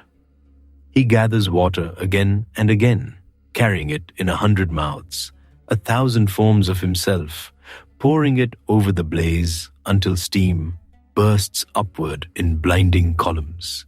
Hiss after hiss fills the sky. The heat strikes back. Vapor wraps around him thick and hot. For a while, heaven becomes one enormous boiling breath. At last, the fire weakens. At last, there is space to pass. Through the smoking gap he goes, feathers damp, eyes bright, the scent of quenched radiance all around him. But heaven has more imagination than one wall of flame. Ahead spins a wheel, not a cartwheel, not a toy, a great iron terror suspended in the sky, turning with such speed that the rim becomes a circle of light. Its edges are keen, its spokes flash, it hums with the sound of sharpened wind. Every revolution slices the air into pieces. This is the kind of obstacle that makes even bold creatures pause and think long, patient thoughts. Garuda hovers for a breath. The wheel turns, relentless, unending. He watches its rhythm. That is the thing about him. He is not only force. He sees. He measures. Hunger taught him many things, and one of them was timing. There is always a moment when the giant mouth closes, a moment when the river current shifts, a moment when the inattentive believe no moment exists. He finds that moment. You can feel it with him, the tiny opening in the impossible, the narrow breath between spinning death and open air. He folds himself down, tucks wing and claw, compresses all that vastness into one streak of purpose, and shoots through the hub between the spokes. A whisper of metal brushes feathers. Then he is beyond. The wheel screams on behind him, slicing only emptiness. Further in now, further than anything born of grievance should have been allowed to come. The guardians waiting past the wheel are serpents. Of course they are. Not Kadru's sons this time, lounging in household malice. These are the high wardens of the Nectar, terrible and wakeful, their bodies blazing with poison and ascetic fire. Their eyes burn red, their tongues taste every tremor in the air. They coil around the sacred place like living cords of lightning. From their mouths rises a heat that blurs the distance. Their hiss is a long, unbroken sound, dry as summer grass and dangerous as fever. Garuda's feathers lift.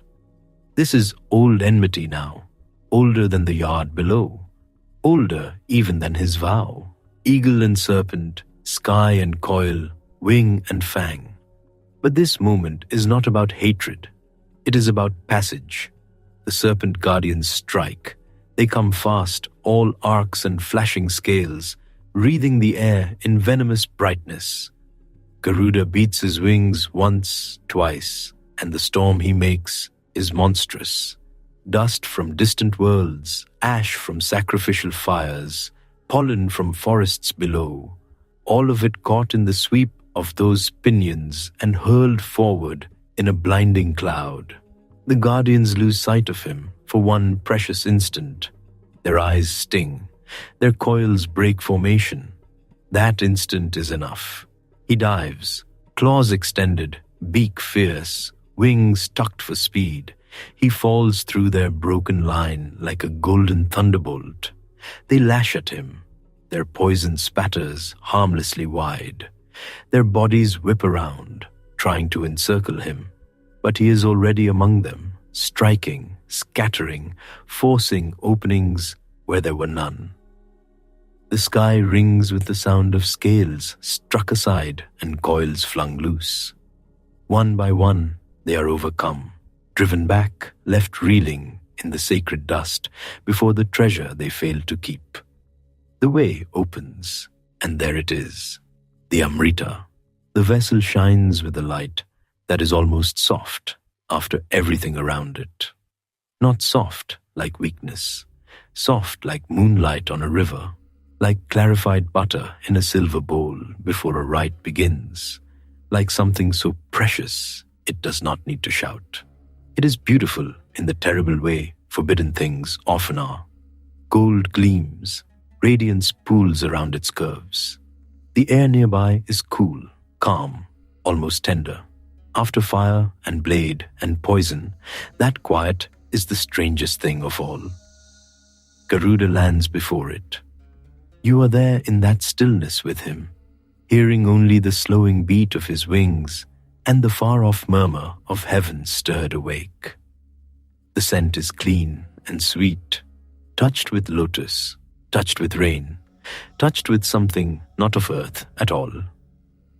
Immortality has a fragrance. Of course it does. He does not drink.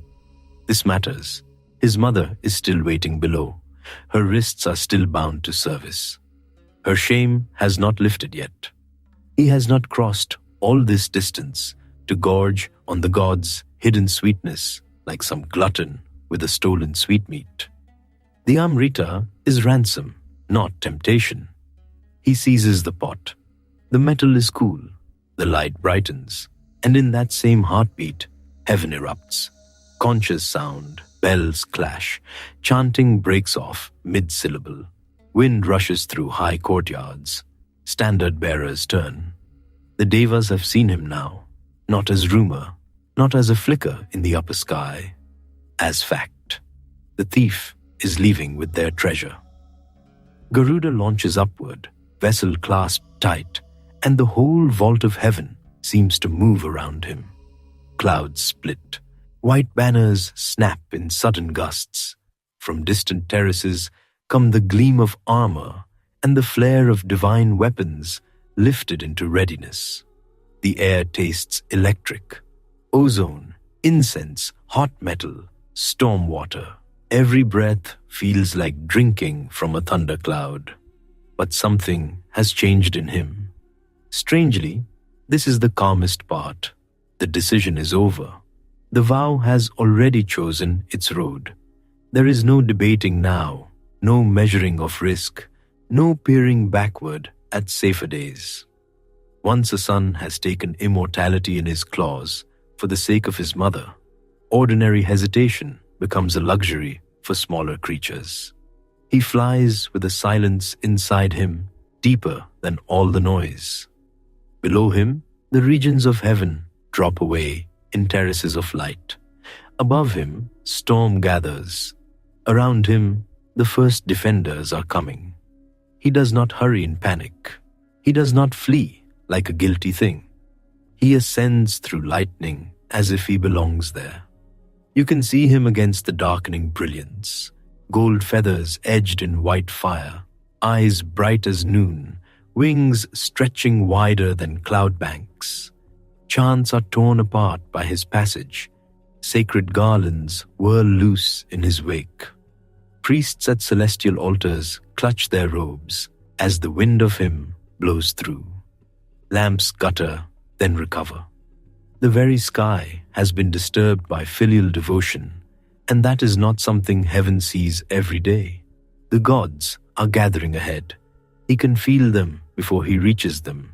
Pressure in the air, a tightening.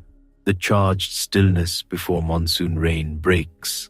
Spears lifted, thunder waiting in the hand, fire harnessed, wind bridled. The kind of silence that comes only when many powers prepare to act at once.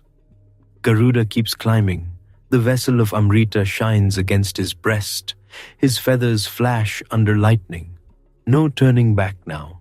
Not after the fire, not after the wheel, not after the guardian serpents, not after the look in his mother's eyes. The sky around him grows crowded with power, and still he rises. And yet, stealing the nectar is only half the work. A promise still waits on earth. Garuda rises higher. Below him, the middle world has already gone soft with distance. Rivers have become threads of silver. Forests look like moss on the curve of the earth. The mountains flatten into blue wrinkles. Above him, heaven gleams. It is not quiet there. Before he reaches the shining gates, the devas have already looked up. Word has traveled faster than wings. A vast shadow is climbing through the clouds, and it is not one of theirs. Drums begin. Conches answer. Standards snap in the wind. The high roads of the sky, usually so calm, suddenly fill with rushing chariots and sharp, hard purpose. You can almost feel the air change around him. It tastes metallic now, thin and bright, full of storm. Garuda keeps coming. His feathers catch the sun and throw it back in sheets. Gold, copper, white fire. Each beat of his wings bends cloud banks out of shape. Rain scatters before him. Smaller birds, if any, had been foolish enough to fly this high, would have simply given up and gone home. This is no longer ordinary sky. This is weather with a beak. Ahead, the city of the gods shines with a difficult beauty. White halls, crystal terraces, banners of red and blue. The smell is strange here. Sandalwood smoke, soma, fresh rain, lotus pools, and the hot iron scent of weapons being lifted in haste. Because haste there is. The guardians of the nectar do not lounge today. They arm themselves. Mail glitters over divine shoulders. Bracelets ring against bow grips. Spears are set. Swords rise. Some stand in chariots rimmed with gold. Some come on elephants bright with silk. Some move only by will, light wrapped in form. Every one of them has heard the same thing. The son of Vinata is coming for Amrita. That sentence by itself is enough to ruin anyone's afternoon. Garuda sees them gathering and does not slow. He remembers his mother bent under Kadru's command. He remembers the serpents naming their impossible price as if asking for a cup of milk. He remembers taking that insult into himself and making it fuel. The sky around him roars. Then the first line of devas surges forward. They come in brilliance and order, ranks spread across heaven's edge. Arrows lift, maces swing, lances shine. Their battle cries ring clear as bells struck over water. Garuda answers with motion. Not a cry at first, not a threat, just motion. He folds one wing slightly, drops through a hail of arrows, and opens again with such force that the nearest cloud bank bursts apart. The arrows vanish into feather and light or go spinning uselessly past. His pinions drive wind into the faces of the front ranks. Chariots rock, horses rear, standards snap backward so hard the poles groan. You are there in the spray of cloud and dust, hearing bronze strike bronze, hearing curses lost in the gale, smelling ozone and lamp smoke torn to shreds. One diva hurls a spear, bright as a sunbeam. Garuda turns just enough. The spear grazes a plume and flies on. Another brings down a mace with both hands. Garuda rises over it, and the poor fellow nearly topples out of his own chariot. It is difficult to look majestic while losing a wrestling match with the wind. Garuda's beak flashes, not with cruelty, with terrible efficiency. He breaks a bow, shatters a standard, strikes the wheel from one divine car, and sends it spinning away through cloud like a runaway moon. With his talons, he tears through formations, not lingering, never trapped. The devas try to encircle him. He becomes height. They aim upward. He becomes speed. They close from both sides. He becomes storm. This is the first thing heaven learns about him. He is too large to ignore and too swift to hold. The air fills with weapons. Discs flash, javelins hiss, arrows fall in glittering sheets. Clubs tumble end over end. One bright net of celestial power is cast across his path, crackling with mantra and fire.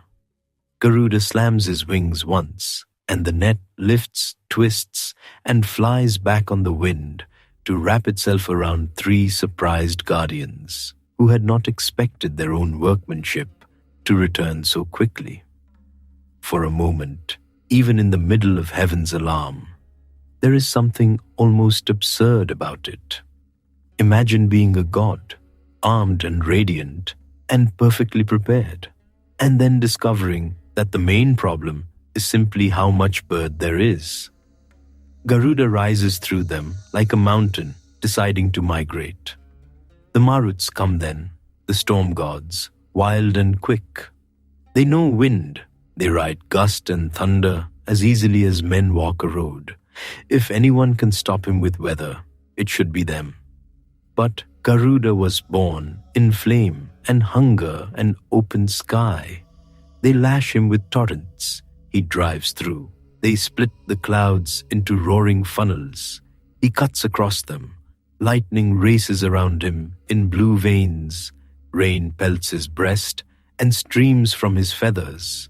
He looks, for one terrible instant, like a storm carrying another storm in its claws. The sound is enormous. Thunder, wing beats, chariot wheels on cloud, conches fading in and out, mantras shouted over the gale. Somewhere beneath it all, the constant hiss of sacrificial fire from heaven's altars, as if the whole place is breathing through its teeth. You can feel the cold high rain on your face now, and then suddenly, the heat of lightning so close, it prickles the skin. Still he comes. A group of devas, wiser than the rest, stop trying to strike him directly and instead aim for his eyes. Bright arrows, needle-fine, launched with expert calm. Garuda sees the intention. He dips his head, sweeps one wing forward like a shield, and those arrows vanish into the layered bronze-gold feathers, where even sunlight gets lost for a while. Then he shakes once. That is all. A storm of feathers comes free, each one hard and sharp as a thrown blade, glittering through the air.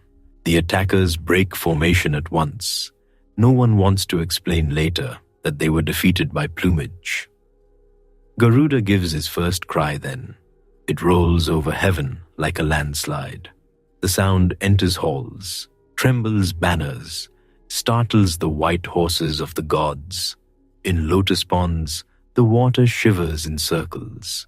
In the assembly courts, attendants freeze with trays in hand. Even the old sages who dwell in those pure regions lift their heads and know that a great vow is moving through the sky.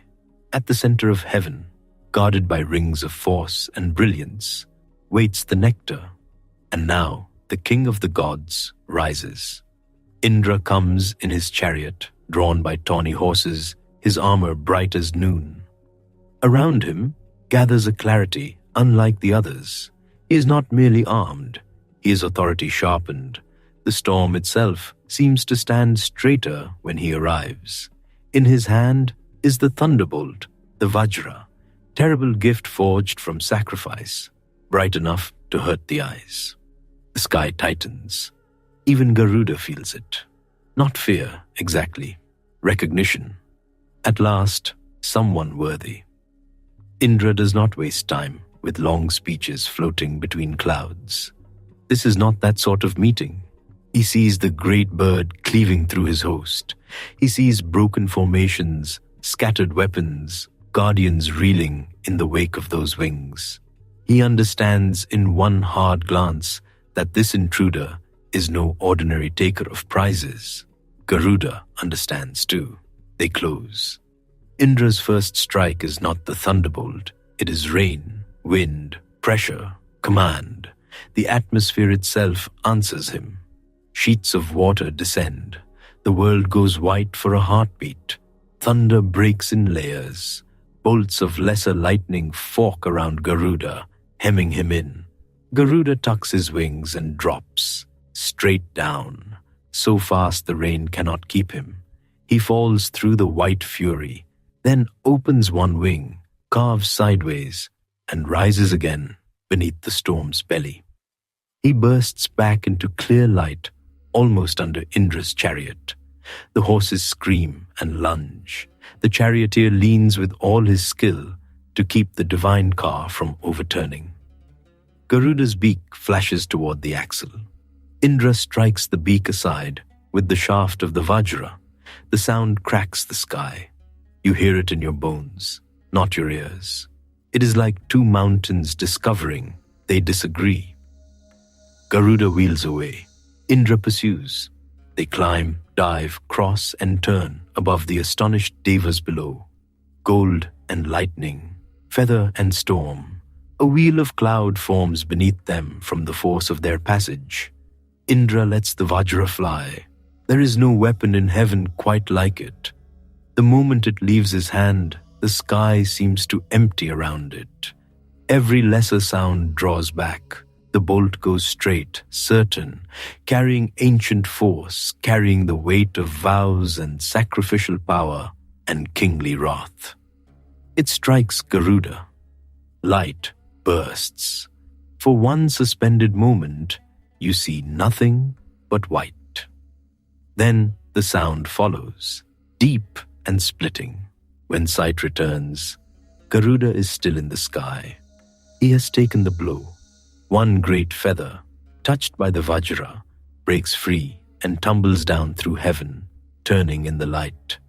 Gold at the edge, crimson near the shaft, beautiful enough to make even frightened gods stare. Garuda himself dips, steadies, and rises once more. The devas murmur. Indra's own eyes narrow. Garuda does not roar this time. He laughs inwardly in the fierce way only the very strong can. He honors the weapon by enduring it. He honors its wielder by not pretending it was nothing. But he keeps going. The feather falls for a long, long time. From that moment, many begin to understand that this battle will not be won by simply striking harder. Garuda circles once before Indra. In that pass, there is respect. The king of gods has wounded him. Yes, a smaller being would have vanished in the flash. Garuda accepts the force of the blow and answers by continuing upward, still fixed on the nectar. That is the second thing heaven learns about him. He does not come for conquest. He comes for one purpose, and purpose is harder to distract than pride. Indra gathers himself and attacks again, but now Garuda avoids rather than trades. He slips between the storm lines, darts around the flaring paths of lightning, and forces the god of heaven to guard his own team, his own wheel, his own position. Every time Indra commits, Garuda is somewhere else. It is like trying to imprison sunlight in a spear tip. Meanwhile, the rest of the devas rally. They fill the sky once more, this time in layered rings around the central treasure. Guardians of the quarters, bearers of flame, keepers of weapons, radiant beings with eyes bright from soma and duty. Their armor clinks, their anklets ring. The smell of burnt offerings drifts from the inner sanctums where the nectar is kept, thick and sweet and maddening. Garuda climbs toward that scent. At the outer ring, a host of fire-bearing gods casts blazing missiles into his path. They do not merely burn, they chant as they burn. Flames braided with mantra curl around him, trying to cling to feather and claw. Garuda beats his wings so fiercely that the flames stream backward, stretching into bright banners across the sky. Then he dives through them. His body glows red gold for an instant, edges lit like embers. Heat rolls off him in waves. You smell singed air, hot metal, key smoke. For any other creature, this would be the end. For Garuda, it is one more difficulty between him and his mother's freedom. He reaches the first true defense around the nectar. It is a ring of fire so vast it seems to float by itself in the heavens. No fuel, no smoke, only pure consuming flame circling the guarded vessel. The heat from it rushes outward in pulses. The air shivers. No wing can pass through it. No hand can reach across it. The devas fall back a little, trusting this barrier, because fire is older than courage and often more convincing. Garuda hovers before it. Even he cannot simply rush in. For a brief moment, the whole of heaven watches him think. You can feel the pause, wind on your skin, firelight dancing against his breast, the roar of the flames, the smell, sharp, dry, almost sweet at the edge, like wood, sanctified and made deadly. Then Garuda remembers who his father is. Kashyapa's son lowers himself, and from his many mouths. Yes, for in his vastness, his form can widen beyond ordinary shape. He drinks. Rivers from the sky, waters gathered from cloud and celestial streams, drawn in by force and will. He takes in water until he seems swollen with monsoon. Then he surges forward and lets it pour. Steam explodes upward. The ring of fire hisses like 1,000 serpents struck at once. Vapor blinds the guardians. Heat and cool crash together. Clouds are born on the spot, thick and white. Through that boiling veil, Garuda goes, wings tucked close, body narrow as a spear. Inside the extinguished ring waits the next defense. 2 great wheels spin there, one above the other, edges keen, spokes flashing with terrible speed. They whirl in opposite directions, leaving almost no gap between their killing arcs. No clumsy thief could pass, no hurried hand could survive. The shining blades hum with mantra and momentum, slicing the air into a constant metallic song. Garuda slows, not from fear, from precision. This is not a moment for size. This is a moment for exactness. He folds himself smaller. Feathers flatten, neck lowers, eyes narrow. The giant of the sky becomes, in one impossible act, slender as intention. He watches the wheels, measures their rhythm, waits through one turn, then another. There, a space no wider than a breath. He slips through. You hardly see it. One heartbeat he is before the blades. The next, he is beyond them. A single drifting plume catches on the edge of a spoke and spins away, the only sign he has passed at all. Now only the last guardians remain. 2 mighty serpents lie coiled beside the pot of Amrita, eyes bright with poison, tongues tasting the air. Their bodies shine like polished darkness. Fire leaks from their mouths. Their gaze itself is dangerous, hot and fixed and old. They have waited a long time for any fool reckless enough to come this far. Garuda does not give them what they want. He rises sharply and beats his wings downward. Dust, dry and blinding, sweeps over them from the debris of the shattered defenses, from ash, from powdered cloud, from the remains of scorched barriers. It fills their eyes. For one instant the serpent guardians lose sight. That is enough. Garuda strikes, talons flash, beak falls. The guardians are overcome before they can recover their full wrath. They collapse aside, and the space before the nectar opens. There it is, the pot of Amrita. It does not look large enough for all this trouble. That is almost insulting. A vessel bright as moonlight, rimmed with gold, breathing cool sweetness into the air. Around it, the very atmosphere feels different, clearer, finer, edged with immortality. The scent is delicate and impossible to ignore, like lotus and lightning and first rain together. You stand in that hush with him. After the thunder, after the iron, after the fire and blades and venom, there is this small, bright thing waiting in stillness. Garuda takes it in his claws. At once, the heavens shudder. The devas cry out. Indra turns. Bells ring from 100 shrines.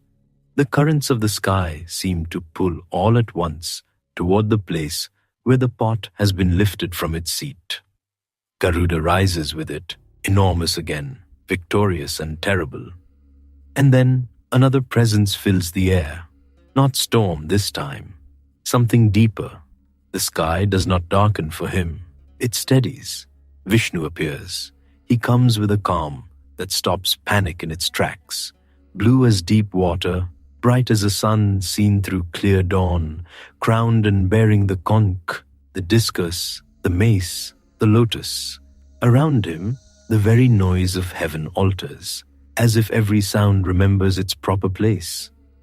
The scent near him is cool, tulsi, sandalwood, clean rain, the faint sweetness of flowering night. Garuda sees him and does not turn aside. Why would he? He has not crossed fire and thunder to tremble now. Vishnu sees the bird carrying Amrita past the gods themselves, wounded by the Vajra and still unbowed, and something like delight passes through those vast and steady eyes. Not mockery, recognition, strength meeting strength. They come together in the high, clear space above the broken defenses. There is combat between them, yes, brief, bright, astonishing. Garuda sweeps forward with the speed that undid heaven's gods. Vishnu meets him without strain. The discus flashes once, not hurled to end him, but enough to test the measure of his motion. Garuda twists. The edge sings past. Vishnu's mace rises. Garuda turns its force with one great wing. Vishnu moves nearer than anyone has, close enough to touch feather and fate. The clash is not chaos. It is clarity. No wasted anger, no long shouting. Just two immense beings discovering each other in action. You can feel the stillness inside the movement, the strange quiet at the center of mastery. Even the devas watch differently now. Fear gives way to awe. Garuda strikes again, not for cruelty, not from arrogance, but because he will not abandon his vow while breath remains in him. Vishnu sees that, sees the mother beneath the battle, the promise under the violence, the devotion carrying this impossible theft. And so, the conflict changes. It softens without weakening. Vishnu stays his full power. Garuda pauses in the air, pot held firm. They face one another among torn clouds and drifting sparks. No one else in heaven could have earned this pause. Vishnu speaks to him then, not at length, not like a lecture under a tree, but with the clean directness due a hero. He praises Garuda's might, his endurance, and the purpose that drove him through heaven itself. He offers him a boon. Garuda, still breathing hard, feathers singed, one side marked by the Vajra, asks for something almost startling in its restraint. He does not ask for the nectar he holds. He does not ask to rule the gods. He asks to remain above the pot, untouched by dependence on what is inside it. And he asks for deathlessness without drinking. Vishnu grants it, just like that. The blessing settles over Garuda like cool light. Then Garuda, moved by the grace in this meeting, offers a boon in return. Imagine that for a moment. The great bird who has battered heaven into alarm offers a gift to the preserver of worlds. There is something magnificent in the courtesy of the very strong. Vishnu accepts in kind. He asks Garuda to become his mount, to bear him through the worlds. Garuda agrees, and with that, the bond is made, not of subjugation, of chosen service, of mutual honor. The storm-born son of Vinata and the keeper of cosmic order meet above the stolen nectar and become forever joined. Vishnu places Garuda upon his banner as well, a sign of triumph and protection. The bird who came to seize heaven's treasure leaves with something greater than treasure, nearness. The devas feel the shift immediately. The air itself eases. Garuda is still holding the Amrita. The promise to the serpents has not vanished. The mother on earth is not yet free. But now the great bird flies with blessing on him, and no one mistakes him for a mere raider any longer. Indra approaches again. This time, he does not come with the same first fury. His thunderbolt remains in hand, but the wild edge has gone from the moment. He has seen enough. The bird took the Vajra and honored it. He pierced heaven's defenses and yet did not drink. He has won Vishnu's regard. Even a king of gods knows when the sky has changed. Garuda does not gloat. There is no time, and he is not built for small triumphs. He tells Indra what matters. He does not seek the nectar for himself. He intends only to set it before the serpents to purchase his mother's freedom. After that, the king of gods may take it back. The immortality of snakes is not his concern. Vinata standing upright is. Indra hears him. The storm god, who moments ago hurled the Vajra to stop him, now finds himself respecting this impossible bird all the more. Garuda has crossed heaven and touched Amrita, and still his hunger is disciplined. That is rarer than strength. They come to an understanding there in the high air. Indra asks only that the nectar not remain with the serpents. Garuda, who never intended that anyway, agrees. In return, he asks a favor of his own, that the snakes, those old tormentors of his mother, may serve as his food. Indra grants that too, a bargain in the wake of battle. Lightning and feather settling into accord. Below them, heaven still bears the signs of the struggle. Chariots askew, standards torn, clouds shredded into ribbons, guards blinking ash from their eyes, one ring of fire gone to steam, the great blades still spinning uselessly around emptiness. And everywhere, that same collective feeling, relief, wonder, and the mild exhaustion that follows hosting a guest who has rearranged the furniture of the cosmos. You can almost hear heaven exhale. Garuda turns then. The pot of Amrita is secure in his claws. Vishnu's blessing rests on him. Indra's thunder no longer bars his path. The Deva's part. He does not hurry in panic now. He moves with immense, steady force, wings opening to their full and glorious span. Light runs over every feather. The scent of nectar follows him, cool and sweet. So does the scent of storm from Indra, and tulsi from Vishnu, and a little of scorched fire from the ring he crossed. He carries half the sky with him. Below, the worlds wait. You are with him in that descent, wind rushing past, clouds parting beneath his breast. The noise of heaven fades behind. The earth grows visible again, mountains, rivers, forests, the long brown roads of men, the hidden places of snakes. Somewhere below all that, Vinata still serves, still waits, still does not know that her son has shaken the courts above the clouds for her sake. Garuda flies on. The feather struck loose by the Vajra has long since drifted down into the lower airs. The thunder is behind him. The blessing is ahead of him. And in his claws shines the small bright ransom for a mother's freedom. He has done the impossible. Now he must do the careful part. But the sky is not finished with him yet. Garuda comes down through the high blue, carrying the pot of Amrita in his claws, and the whole world seems to hold its breath. After the roar of heaven, the earth feels strangely small. Quiet fields, river bends silver in the late light, groves of sal and fig trees standing still, as if they too are listening. You can almost smell the dust cooling after day heat, the faint sweetness of Kusha reeds near the water, and the thin thread of sacrificial smoke drifting from some distant hermitage. Below, the serpent host waits. They are coiled over stones, looped through roots, draped across the ground in knots of shining black, bronze, green, and ash white. Their scales catch the light like wet leaves.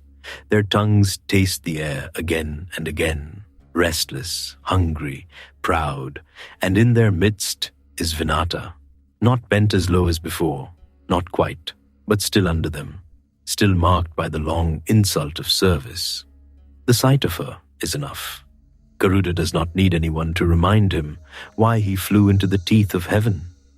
You feel it with him then, that hard, bright stillness that comes after impossible labor. No triumph song, no boasting, just purpose. He lands. The wind from his wings goes racing through the grass. Dry stalks flatten. Dust lifts in a gold-brown cloud. Snakes draw back in ripples, some hissing, some blinking under the force of it. The pot gleams between his talons, pale and cool and dangerous, as if moonlight itself had been poured into metal.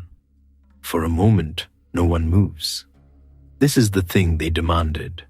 This is the thing the gods defended with thunder and flame. This is the thing now, resting within reach of creatures who spent their cleverness on a lie about a horse's tail. There is a kind of comedy in that, if you're the sort of being who can notice absurdity while carrying the drink of immortality home like a very delicate water jar. Garuda, to his credit, does not laugh. He lowers the vessel onto a bed of sacred Kusha grass. The blades are fresh cut, pale green with silver edges, laid carefully upon the earth. Even in the fading light, they look pure, slender, almost gentle. The pot settles there with a soft metallic note. Then Garuda tells the serpents what they must do next. If they mean to drink this nectar, they should purify themselves first. They should bathe, wash away dust, prepare properly, approach the Amrita clean, as one approaches something holy. It is sensible advice, too sensible. The snakes lift their heads. Their eyes are bright, flat, unreadable. Trickery recognizes trickery the way two cobras recognize each other, by the shape of a hood. Still, greed has its own gravity. They have waited too long for this prize to risk offending it with carelessness, and purity matters. Even serpents know that, so they agree. You can hear the soft, dry movement of hundreds of scaled bodies slipping toward the riverbank, a sound like rain made of silk threads. The air carries the smell of mud, water plants, and cooling stone. Somewhere frogs begin their evening calls, wholly unconcerned with cosmic bargaining. A crane steps once, twice, and freezes. Garuda remains by the pot. He does not crouch possessively over it. He does not wrap his wings around it. He only stands beside it with that immense calm of his, feathers settling after battle, eyes gold and unblinking. Because this was always the plan. He promised to bring the nectar. He did not promise the snakes would keep it. High above, clouds gather in a long grey band. The light thins. The first evening breeze touches the Kusha grass and makes the blades tremble around the vessel. Then another presence enters the air. You feel it before you see it. A pressure, a brightness hidden inside storm, the smell of rain and ozone.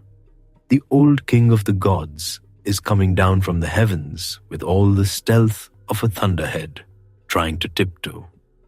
Indra descends, not with battle now, not with the crack of weapons and shouting hosts. This is quieter, more careful. Even kings prefer not to wrestle over sacred nectar in front of 100 greedy snakes if they can avoid it. Garuda looks up. The two of them understand one another at once. There had already been respect between them, one in the wild exchange of bolt and feather, force and endurance. But now there is something even steadier. Agreement, the sort that needs very few words. Garuda had asked before for one thing only, that the serpents who had enslaved his mother might become his natural food. Indra had granted it. Indra, in turn, wanted the Amrita back where it belonged. That too would be done. So the storm god comes down while the snakes are away in the water, dutifully purifying themselves for a feast they will never taste. If you were standing there in the dusk, you might almost smile. Not crudely, just at the sheer neatness of it. After all that thunder, all that fire, all that divine uproar, the great crisis of heaven is settled because a flock of snakes went off to have a bath. Indra reaches for the pot. The vessel is lifted from the Kusha grass as lightly as if it were a lotus bowl. No clash, no resistance, only the faint ring of metal leaving earth, and then it is gone, back into divine keeping, rising into the dimming sky. For an instant the grass remains pressed flat where the pot had been. Then it slowly springs upward again, empty. Only Garuda is left beside it. He waits. That waiting is important, not tense, not angry, just still. The battle is over. The bargain is broken exactly where it was meant to break. The evening deepens around him, and the edges of his feathers take on a bronze glow in the last light. You can smell damp river wind now, and the cool green scent of crushed grass under his claws. Then the serpents return. They come from the water, sleek and shining, washed and eager. Droplets cling to their scales. Their movements are faster now. Hunger has sharpened into impatience. They have purified themselves. They have obeyed the instruction. They expect reward. Instead, they find the Kusha grass. No pot, no nectar, only the sacred blades where it had rested. For a heartbeat, their bodies go still. Then comes the frenzy. They dart over the grass, searching, circling, lifting their heads, tasting the air. Surely some drop remains. Surely some shining trace has spilled. They begin to lick the blades where the vessel sat, again and again, fast, desperate, each tongue brushing the thin edges of the sacred grass. Kusha is not soft. Its blades are fine as ritual thread and sharp as truth. The serpents drag their tongues across them in greed, and the grass answers. Not with gore, not with horror, only with a swift, bright sting, a slicing so small and so final that it changes them forever. Their tongues split. From that evening onward, the serpent race bears the mark. Forked tongues flickering in and out, tasting two directions at once, restless, divided. They had tried to win by deceit once, long ago at the seashore. They meet deceit again here, but this time it turns in their mouths. The snakes hiss and recoil. Some lash their tails through the grass. Some rear up in fury. Some only stare, bewildered, as if outrage itself might somehow call the nectar back. But Amrita does not return because you are offended, and Garuda does not move. He has done what he came to do. No more, no less. The sky above is deep violet now. Bats dip between trees. The first star appears, small and patient. You can hear water dripping from the serpents onto the earth. You can hear their soft anger moving through the dark like wind through reeds. Then something changes behind them. Vinata steps forward. It is such a simple thing. One step. After everything, that is all. No chains shatter. No mountain splits. No divine trumpet sounds from the clouds. Her freedom arrives not with thunder, but with posture. She is no longer stooping under another's will. No serpent rides her shoulders. No humiliation bends her neck. She stands upright. If you have ever seen someone straighten after carrying pain too long, you know how quiet and enormous that can be. The evening seems to open around her. Her face, worn by years of service, is lit by a softness that was absent before. Relief comes carefully, like a bird returning to a branch it once abandoned. She looks at her son, not the blazing force that terrified heaven, not the devourer, not the storm-winged conqueror, just her son, the one who noticed, the one who went, the one who came back. No long speech is needed. None would fit this moment anyway. The air is too full already, with river mist, with cooling dust, with all the things that were nearly impossible and are now simply true. You are standing there with them. You can feel the hush after struggle, the kind that arrives when a vow has finally reached its shore. Garuda lowers himself, not fully. A being like that never seems small, but one great wing eases down, the feathers folding at last. It is the first real rest he has allowed himself. Battle carried him, resolve carried him, hunger carried him, love carried him farther than all three. Now, for one moment, he can be still. Vinata comes close. Perhaps she places her hand against the warm curve of his neck. Perhaps only her gaze does. Either way, the tenderness is there. His feathers still hold the scent of wind, smoke, rain, and the strange bright air of heaven. Beneath it is something earthlier now. Dust from the riverbank, crushed kusha, the faint resin of nearby trees. A freed mother, a resting son. That is the true center of the night. The serpents are still there, of course, angry, humiliated, fork-tongued and hissing in the grass. The old hatred between eagle and snake has not dissolved into moonlight all at once. Some enmities do not end. They simply take their proper shape. And yet, even their fury cannot spoil this hour, because bondage has ended. Garuda had crossed fire, weapons, blades, and gods. He had carried the nectar of immortality and still kept his mind clear. He had taken victory without becoming careless. That is rarer than strength, rarer even than fearlessness. The dark comes on gently. Far off, hermits light evening lamps. Their flames blink through the trees like fallen stars. Night insects begin their steady music. The ground cools underfoot. The sacred grass, bent and cut and glimmering with dew, keeps its silence. Garuda turns his face upward once, perhaps toward the path Indra took back to heaven, perhaps toward a wider sky still waiting for him.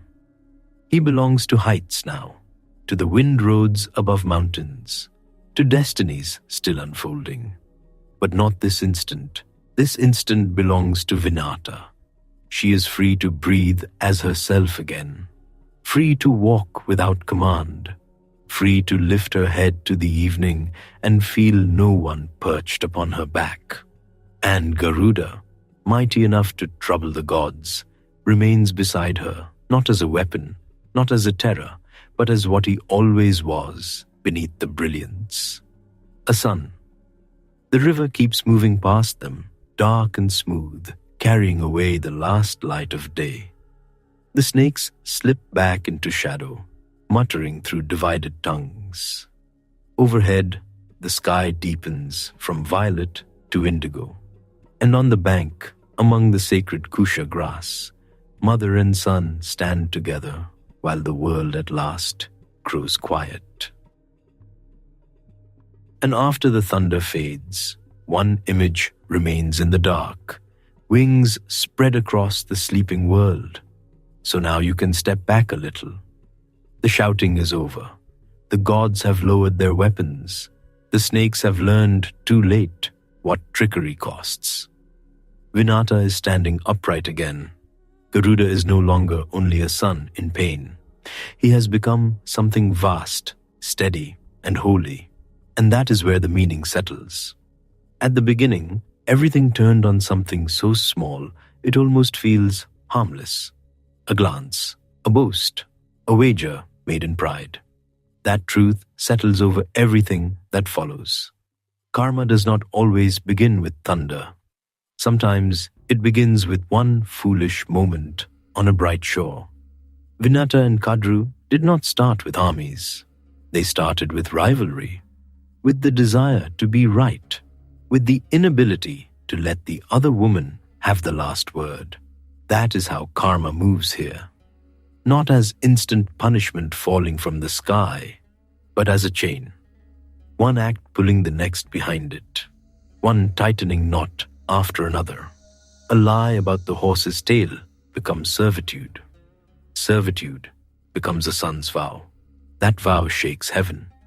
You can feel the warning in it, but it is a human warning, not a cold one. Pride can poison a whole house. Envy can turn daily life bitter. A family can be broken long before any weapon appears.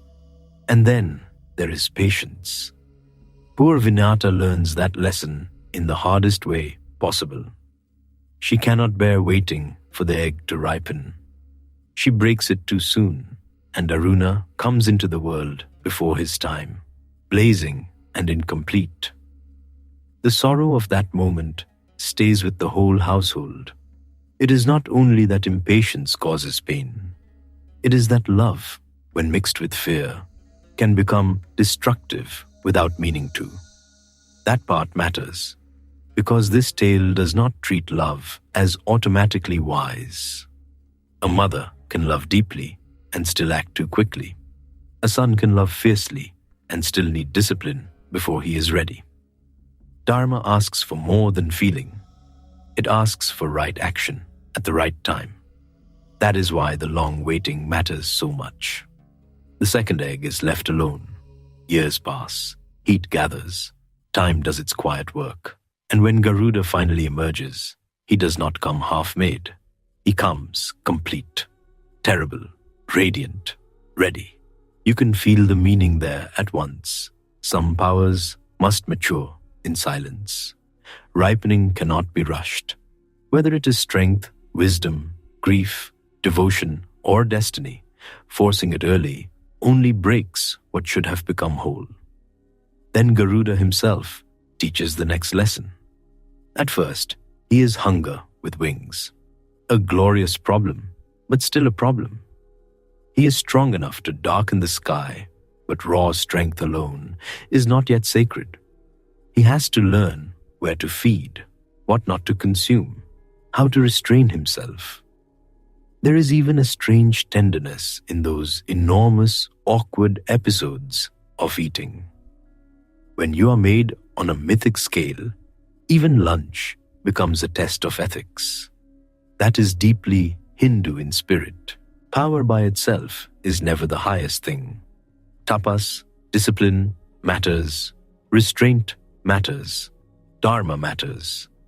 Dharma is often translated as duty, but it is more than a chore assigned to you. It is the shape of rightness, the way a being ought to move in the world if it is aligned with truth. Garuda's greatness begins to shine only when his strength bends toward Dharma.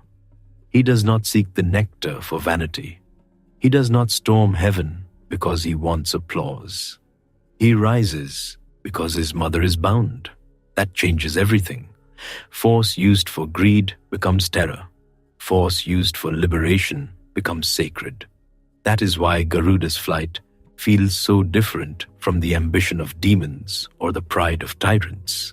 He is immense, yes, fearsome absolutely. But the center of his action is not self-glory.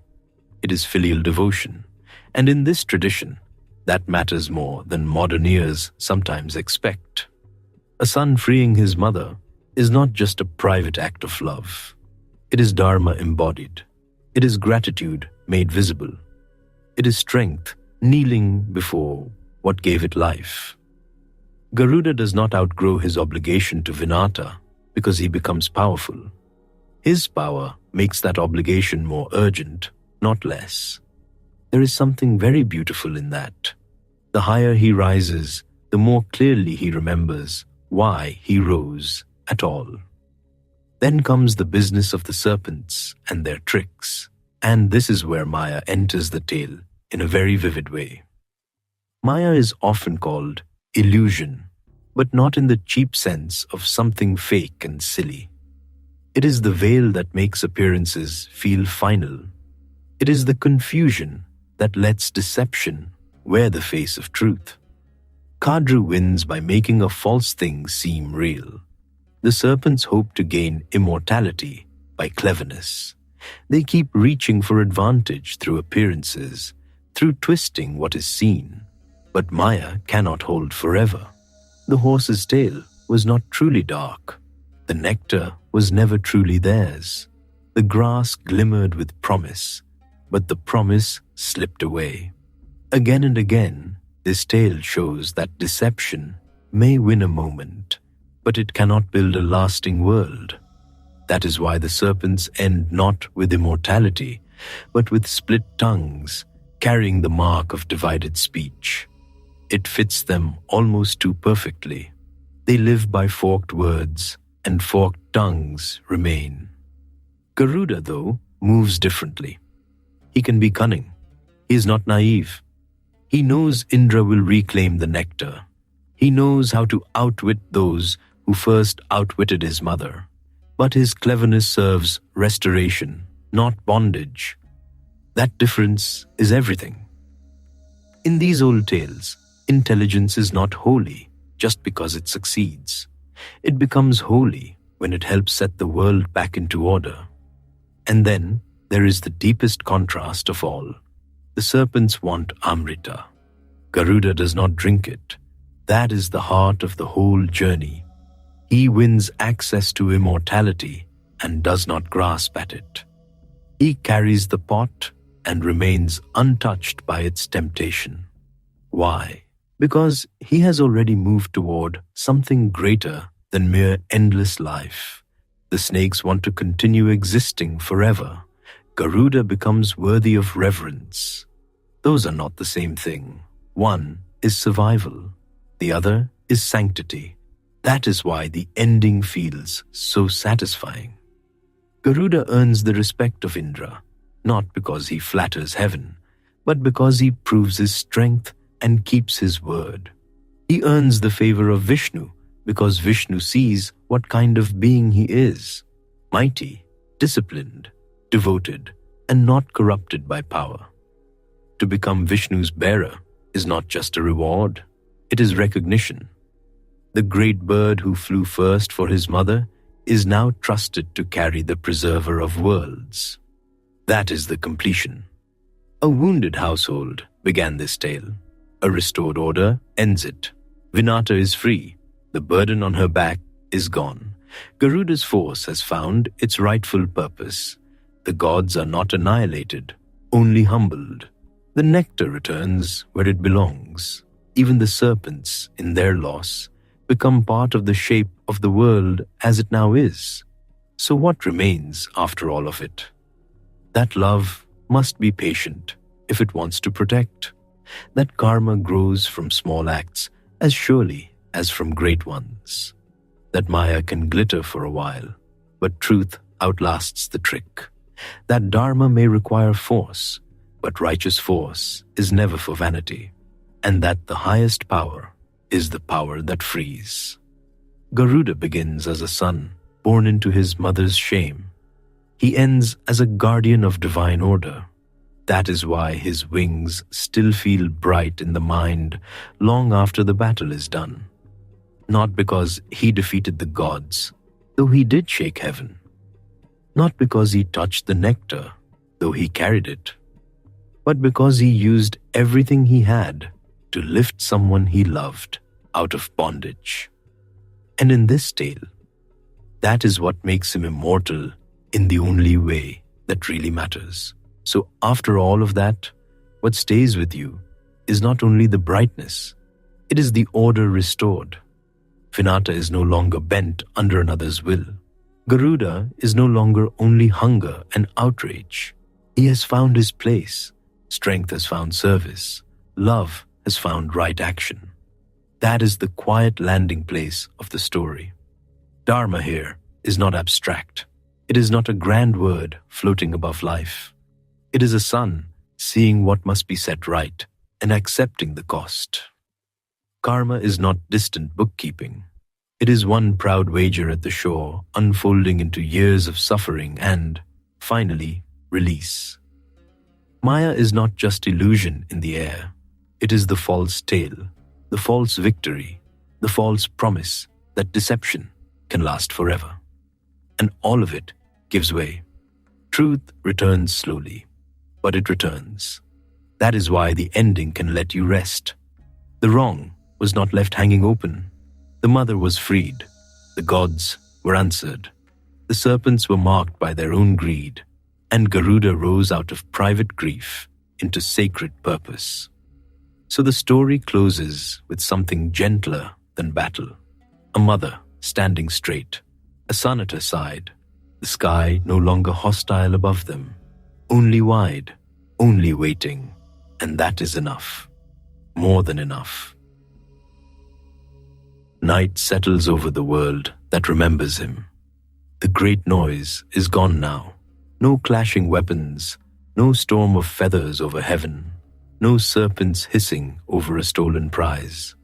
Only the long, slow quiet that comes after a promise has been kept. Vinata stands free. That is where the heart finally loosens. Not in the fight, not in the theft of Amrita, not even in the moment when gods looked up in alarm. Here, in the afterword, in the gentle fact that a mother, once bent low, has straightened her back again. You can almost see her in the dim gold of evening, the last light resting on her face.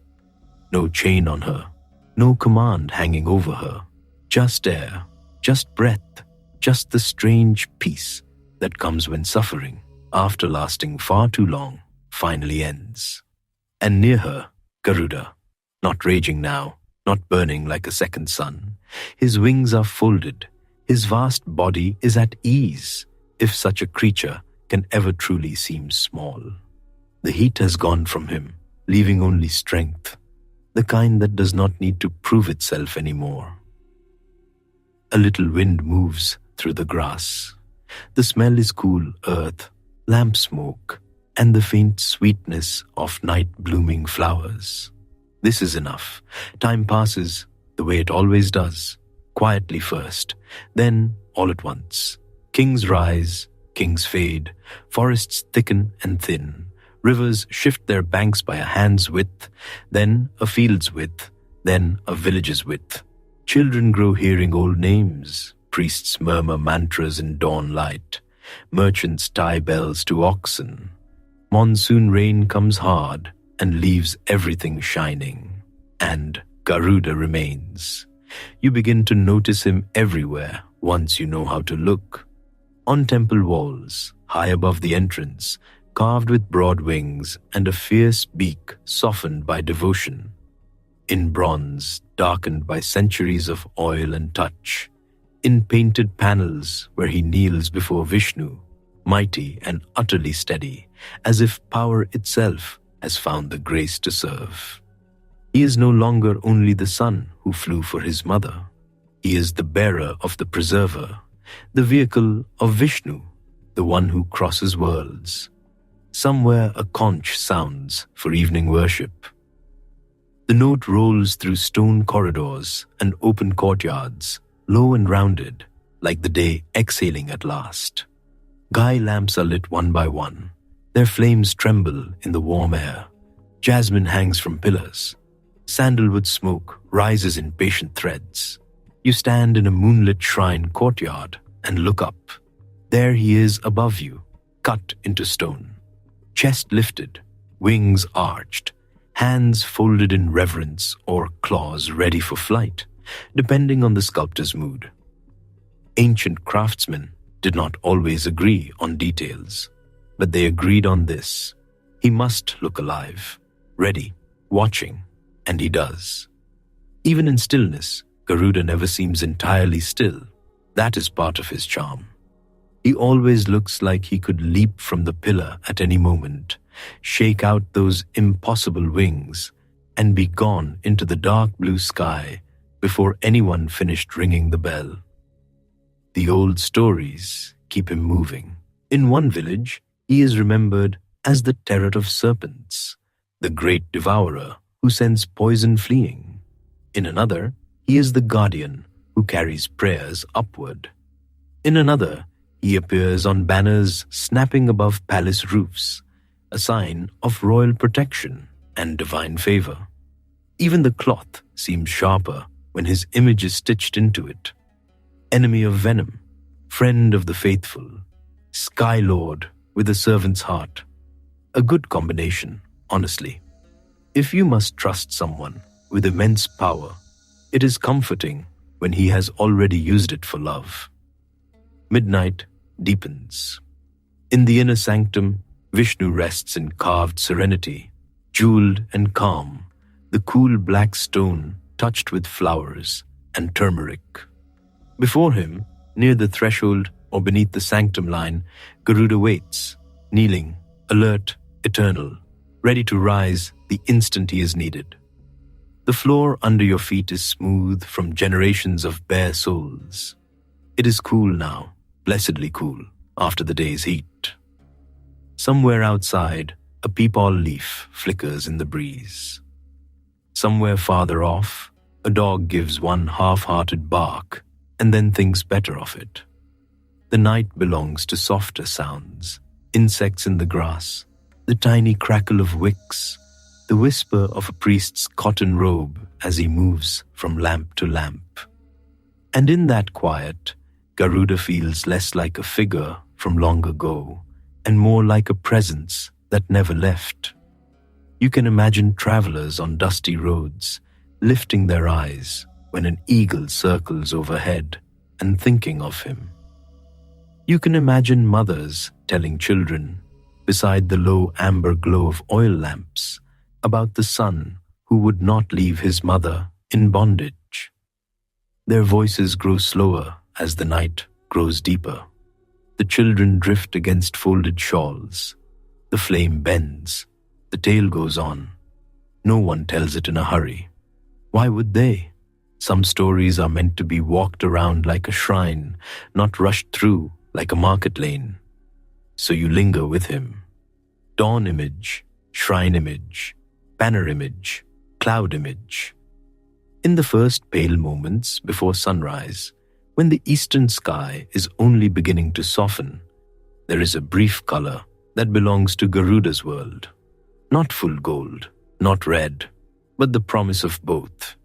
It catches on temple spires. It touches river water. It wakes birds in banyan branches. You feel for an instant that if anything mighty were going to pass overhead unseen, it would be then. Not with fanfare, just the pressure of air, just a shadow moving over cloud, just the sense that somewhere above the visible sky, a faithful being still keeps his course. And perhaps he does, not in the old frantic way, not as the young storm tearing heaven open. This is something steadier, a guardianship that has settled into the bones of the world. Poison still exists, fear still exists, bonds still form where they should not. But so does rescue, so does vigilance, so does the memory that strength can arrive from above with astonishing speed. The night air carries the smell of wet stone and tulsi leaves. You hear a faint temple bell again, this time farther away, almost swallowed by distance. Maybe another shrine, another courtyard, another image of Garuda keeping watch while the devotees go home and the lamps burn low. He endures in metal, in mantra, in carved granite, in painted wood, darkened by incense.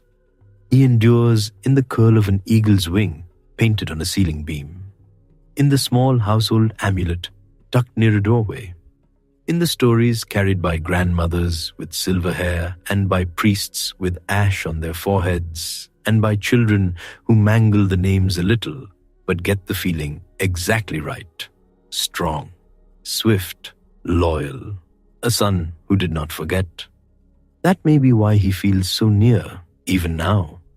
Not because he seized nectar from the gods, though he did. Not because thunder failed to stop him, though it did. But because beneath all that brightness and scale was something simple enough for anyone to understand in the hush before sleep. He saw his mother suffering, and he chose to end it. The world remembers that. The sky remembers that. And so his wings never fully disappear from it. Clouds move over the moon. The courtyard dims, then brightens again. Shadows of stone pillars slide across the flagstones. The lamps are fewer now. Their flames are shorter, lower, more restful. A garland has slipped sideways from a statue's arm. No one rushes to fix it. It can wait till morning. You look once more at the shape of Garuda at the temple threshold. He's facing inward and outward at once, it seems, toward Vishnu, toward the world, toward whatever may come. There is comfort in that posture, service without weariness, readiness without strain, ferocity laid down like a weapon beside the bed, close enough to reach, peaceful while unused. The old air cools further. Somewhere beyond the temple walls, fields lie under silver light. Palm fronds barely stir. River water turns black and smooth. On distant rooftops, sleeping birds tuck their heads beneath their wings. And above all of it, beyond smoke and moon and cloud, the high dark opens wide. It is easy, in such an hour, to believe he is there. Far overhead, silent now, immense and untroubled. Still flying, far overhead, silent, immense. And the night goes on, breathing beneath him.